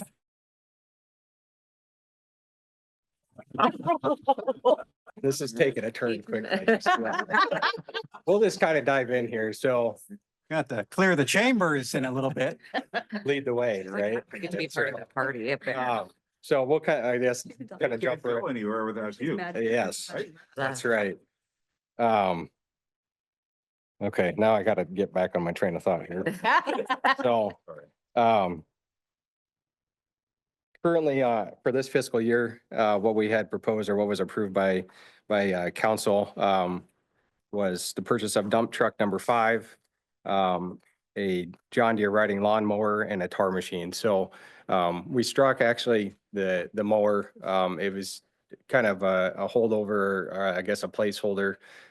At some point, that mower will have to be replaced. We did throw a little bit of money into it this year just to get it, continue to operate it. So it's not in dire need of replacement. So there's no need for us to do it at this time. So we're going to kind of move it down 2 or 3 years to fiscal year 27. Keep that in there because at some point it will have to. But we do have dump truck number 5 ordered. The truck itself is supposed to arrive Marchiest. I say Marchiest because that date continues to move, and these guys have already talked about it. Just the landing time for equipment and vehicles is so up in the air right now that it just is. You call and ask about it, and they just kind of give you a best guess. So, May 30th. We need it here by May 30th. May 30th. Or we're gonna be borrowing. Yes. Theirs. Once that lands, then it's got to get outfitted. It's basically a blank truck that gets outfitted, and that takes another 4 to 6 weeks on top of that. So by the time it actually gets delivered, if we're kind of staying on the same time frame that we're on, it'll be 1.5 years by the time it actually gets delivered. And then we did purchase the tar machine here this past fall, which has been added to the fleet, which has been tremendous for us from an operation standpoint. So looking forward to next year, fiscal year 26. I'm introducing, or this is something that's new this year, proposing to purchase a Class 5 pickup, which is basically a miniature dump truck, but it's bigger than your average size vehicle. This potential truck would replace truck number 1 and truck number 4, which you'll see on the next slide here, and it's got an estimated cost of $120,000. So we're kind of in between police and fire. This is truck number 1 and truck number 4. So truck number 1 there is on the left, to 2006. And I believe this truck has been kind of pushed back or pushed off for a while. There's been some other pieces of equipment that have been replaced instead. But this truck is due to be replaced out of the fleet. Or same thing with truck number 4. We call this the Chief. Very reliable truck, but at some point this thing is going to go. This is a 1990s bench seat. It's like an old farm pickup truck. Does it have seatbelts? It does have seatbelts. That's the first year that they were put in that truck.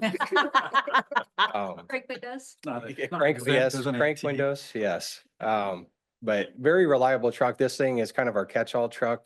So right now we have our plow trucks outfitted for the winter season. It's, at that point, what that means for us is we can't load any type of other material than salt and sand in there.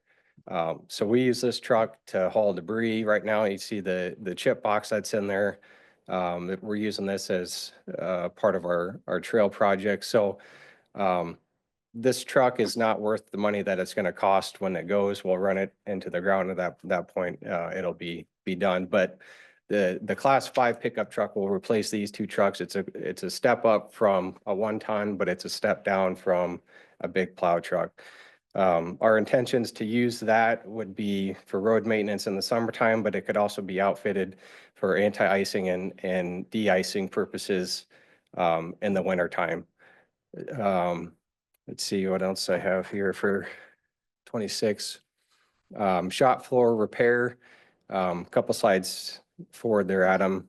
I have kind of pictures to highlight the need. This is also new, introduced into the ERP this year. A lot of pitting, severe cracking. The building itself, even though this is kind of more of a facilities instead of equipment, we've chosen to incorporate it in there since it's such a livelihood for our operation and our department. The cost on this is about $65,000-$70,000 for it. But what would happen is this would get ground down. The areas in need of most repair would get repaired, and then there would be a couple coats of sealant that would protect from the salt and the calcium and everything else that's kind of exposed, and it would hold up to the truck and equipment traffic that we come in and out of the shop with. So going back. Golf cart damage from Golf cart damage, yes. Yep. Is this something that Public Works can do, or is this something that has? This to would be bid have to out? be, yeah, this is way too big Sent of a out. job. And we would actually do it the entire shop. So I can't remember the exact square footage of our building, but we have, it'd kind of be split up in between the 2 sections of the actual main shop itself. But they would be done entire, the whole floor would be done entirely. Yep.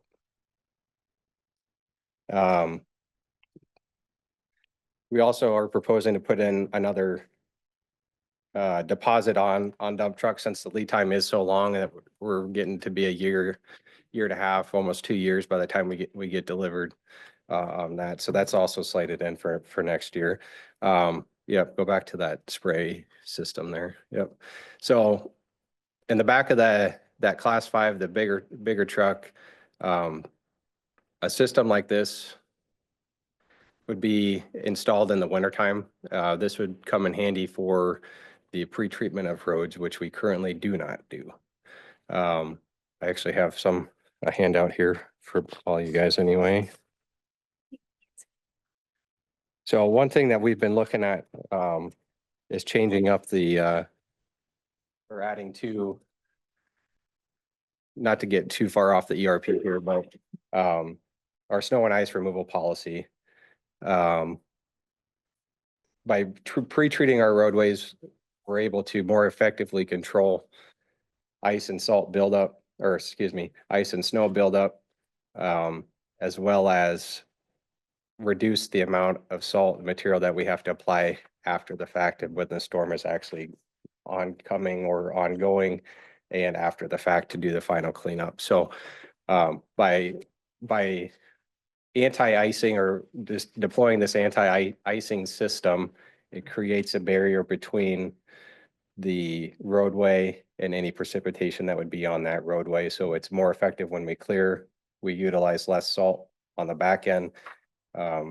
Tremendous benefits from an environmental standpoint, as well as an infrastructure standpoint of our roadways and storm infrastructure, all of the above. So this system build out is a work in progress. The information that you have before you there is I've kind of narrowed it down to this would be the product. What my intention is, this product would be less demanding for our staff to from a time standpoint. So there's a couple different ways we talk about making brine. We don't have the capabilities of that right now. We don't have the facility. We don't have a water source. There'd be a lot of infrastructure that would have to happen in order to make a brine system productive. And then you have to man that system and actually make it. This is a ready-use product. We actually get it from the same supplier we're getting our calcium from now. It's 15 cents more a gallon, which is very cheap. So it would work within our budget. So read up on that. If you have questions on it, let me know, but you'll have some more information. Adam put me under the gun about some nice brine system presentation. So there's my brine system presentation. Okay, moving forward to fiscal year 27, another placeholder there for a mower, commercial mower. Also slated for replacement of a 1/2-ton pickup truck, and then the dump truck final payment on truck number 6. Same thing, similar setup in fiscal year 28, another 1/2-ton pickup truck number 2, another 0-turn mower, and a boom truck. And that boom truck, when we get closer to that point, what I'd like to do is explore the options for actually getting a larger kind of utility truck when it comes to doing and performing right-of-way tree maintenance and being able to get up into the canopy a little bit more than what we have the current capacity for. So some other notable items that are on here that I'll just touch on is another facility addition is the public works locker room remodel. And then the two kind of big ones here, the University Avenue traffic signal hardware and software upgrades, as well as the 73rd Street traffic signal hardware and software upgrades. So in the meantime, there's some upgrades that are being done on isolated intersections, namely 3E and 73rd Street right off of 235, as well as Buffalo Avenue and 73rd Street. But this would consist of some upgrades to the hardware, video detection, upgraded software, the ability to remotely access it, and just kind of have it all integrated into a system with the ICN line that is already existing there from a maintenance standpoint or in an incident standpoint. So I'd be happy to answer any question that anybody has. We did talk about this through our Public Works Committee meeting, so thank you, Ms. Geary's and Mr. Libby for being a part of that.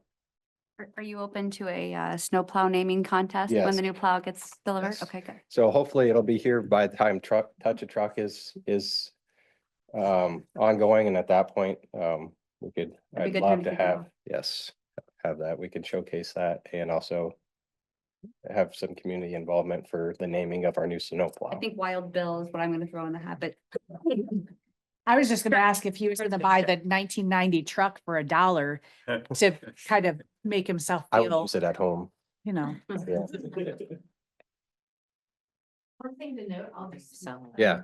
Thing to note is that the two things, the University Avenue traffic signals and the 73rd Street traffic signals, they're noted on this ERP, but because they're TIF funded, the funds won't actually go into the ERP, it'll be paid for through TIF. So it's noted here, there's no dollar figure over here and the. Yeah, it's- Total, so it's, that's. What are you selling to put back in and up Jim here? Whatever we can get out of that old truck, I don't know.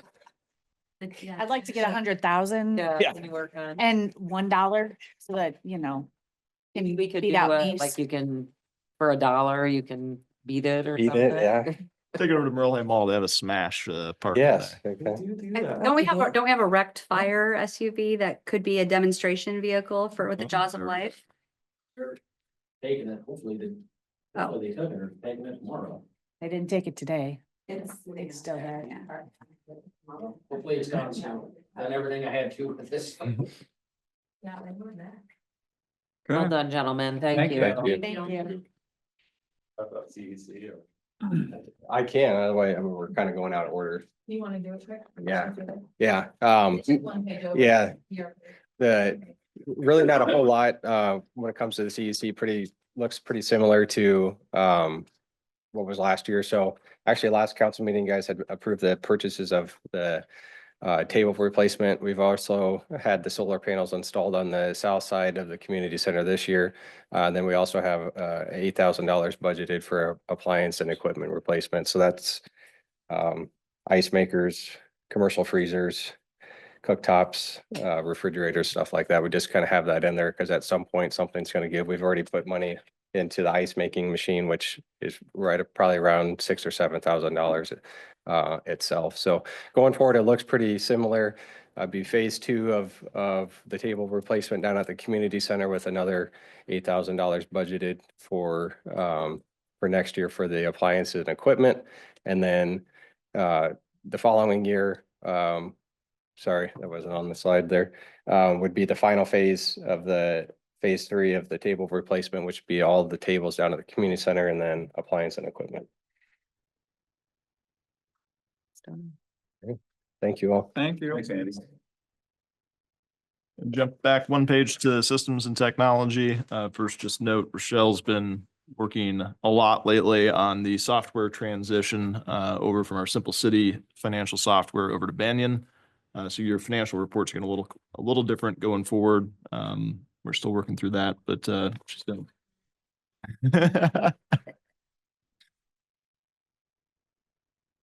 So thanks to Rochelle for that. We didn't have much of a choice because our previous software provider was going nowhere good fast, but looking forward here, we have completed our server upgrades as well as about 95% of the work on the cameras that we replaced over the public safety building in the CEC. You'll see each year going forward, we've got listed $10,000 for workstation replacements. So that typically pay for between 3 and 5 replacement computers in our fleet, picking out the oldest ones typically. Also working to get some of the software updated and some of the communal computers that are significantly older, get everybody over to Windows 11. Body cam hardware, hard drives. Pete, this is for replacing the current storage, on-site storage for our hard drive video footage. This will probably be the last time we're thinking that we'll have that on site, but financially it still makes sense for us to hold that here at some point. It'll go over to the cloud when that becomes affordable. You also see now that we have firewall software that we pay for each year out of the IT ERP as well. And then some upgrades to the City Hall conference room so that we can do hybrid meetings there. So we'll have a ceiling mic, a camera, and a computer on the TV screen there so that we can hold those meetings a little bit easier. Looking at the following year, really again, just kind of note we've got some things bookmarked in here. We kind of replace them as on-need basis as recommended by our technology partner, Iowa Solutions. But we'll have a couple more network switches to replace and then continue with the workstations. And then jumping up to the next year, just note we do have bookmarked $30,000 for the council AV system. Depending on what our renovation and when our renovation looks like for the public safety building, that could get shifted around. And the system was fairly well behaved tonight. But we're keeping it in there as a threatening fashion for the AV system here. So When didn't we just do the AV system not that terribly long ago? I was on council, wasn't I? I was. yes, you were. Oh, Yeah. so. That's Okay. correct. Yeah. And then just I note, think we call it our trend of trying to patch together and add on to an existing system instead of redo. there's been a lot of changes in that technology too, since kind of post-COVID, all the cities have really significantly upgraded their cameras and their software for running city council meetings. And so Not reflected in our online attendance tonight, but it is. It's so everybody can watch it after YouTube or on YouTube, There we go. except for the people that Des Moines Children's Museum talked about, right? Nobody wants them to go look. I mean, you guys don't watch other city council meetings, right? If need be. You're kind of asking the wrong audience. We're kind of into city government. Lauren watched Parks and Rec. She thinks that counts, but Does that conclude the budget report? sorry, Mayor, what was that? Does that conclude the budget? Then on the very back is the, it's the CIP, if you're interested in that. We already discussed it, but there's copies for you guys. And we will talk more about this next week. Please bring your questions, town halls, please let me know if you want in the individual meeting and I'll get it. Thank you. Thank you. All right, reports. Ms. Harms. Thank you to Chief Roth for coming up to the State House and advocating for our community and for hands-free legislation. It was nice to see him and our former chief both there. Other than that, I don't have anything. Campbell. Nothing for me. Levy? Communications Committee met recently and greenlighted an idea to start a podcast in the near future, and so I fleshed some of that out and gave that to AJ earlier today. All right. Jones? I will just say that April, we should have a discussion about park charge. So just a reminder. Carries? So let's see. I've been meeting with vendors for upcoming special events, received quotes for items like fireworks, inflatables, bounce houses, making some changes and introducing some new elements to enhance our events. Planning is underway for Earth Day and Touch a Truck event. I've secured Fun Flicks for our 5 outdoor movies. Adam sent me the list of movies that people have chosen for the 2025 Movies in the Park series. Spoiler alert, Elf was 3rd on the list for the holiday movie, so it is not the one we are looking at and watching. So the holiday movie is Muppet Christmas Carol, Oh, which kind of shocked me a little bit, not gonna lie. interesting. Hocus Pocus tied with Nightmare Before Christmas. So I will be doing a coin toss to decide that movie. And then the other movies are Inside Out, Wicked, and then tied with votes are Matilda and Lion King. So some new ones that we haven't, I was very impressed with the, other than Bad Santa, which that was listed on every single, I mean, there's some. Justin looks guilty. Yeah. So, you know. So I'll work on getting that information updated. Sponsor that. Thank you also to the Chamber and the Windsor Heights Chamber Board for stepping up to sign up for volunteer opportunities within the various special events. Upcoming meetings, Metro Executive Board meeting on Wednesday, Bravo Gala on Sunday or on Saturday. Then Wake Up Windsor Heights. Just a reminder, as Tiffany said, it'll be held February 13th from 8 to 9 at Remax Concepts Building. Registration is required, so let me know if you need the link. Let's see. So Catch Des Moines. I attended the Catch Des Moines meeting last Thursday. I think it was last Thursday or the week before, whatever. We approved Norwalk's inclusion into Catch Des Moines, which was a big thing. Waukee is in talks with joining Catch Des Moines also now, so that's pretty exciting. Windsor Heights was discussed as one of the cities to be featured in the upcoming spring campaign, highlighting our role as a city in the heart of it all. And then enhancing the events that we have in Windsor Heights, as well as some businesses. So looking forward to working on getting all of that fun stuff created. I think Adam AJ, myself, we've put it off a little bit. So maybe we need to like start getting down to it. I kind of pushed it to the side for a bit, but we'll figure out what we're gonna do and how we're gonna make this all work and look good. You just got voluntold, sorry. And then Catch Des Moines put out a new sales video that will be used as part of sponsorships and bid presentations, showcasing and selling Great Des Moines to event and meeting planners. Its focus is on showing that we are a city within the capacity to hold conventions. We were asked to show the video. It's called The Capital of Nice. And I also forwarded everybody the email that we received from Greg Edwards about Catch Des Moines with some of the activities that are coming up in 2025. So here is the video, The Capital of Nice. Welcome to Des Moines, Iowa.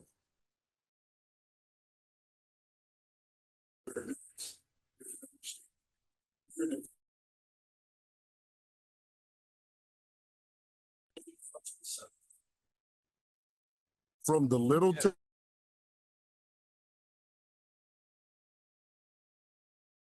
No, it's been doing this. Don't, not the operator error.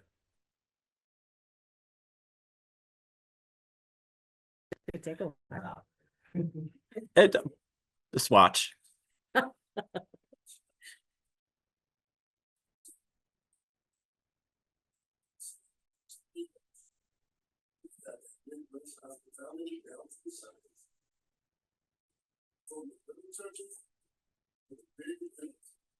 We're here to show you.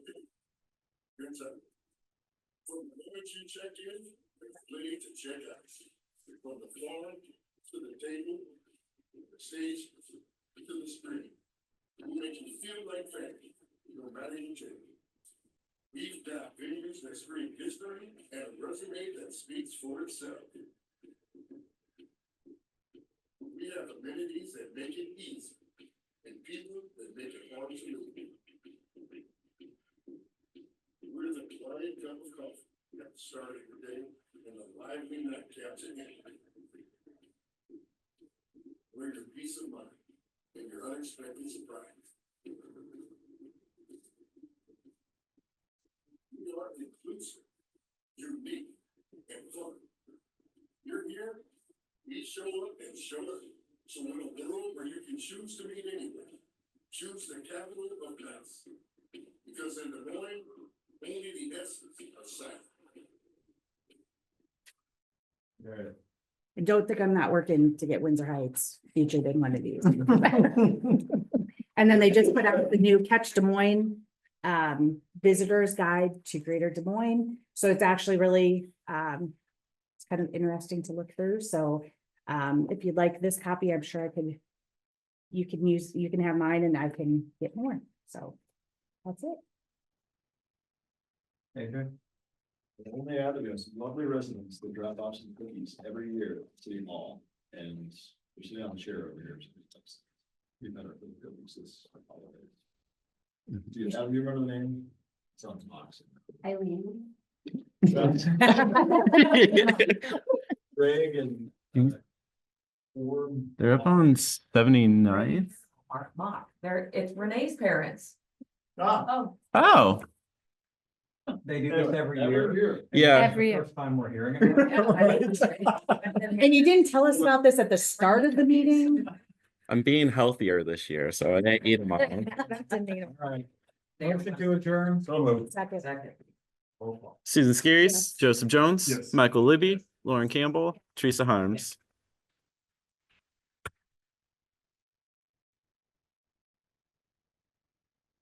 Now that you say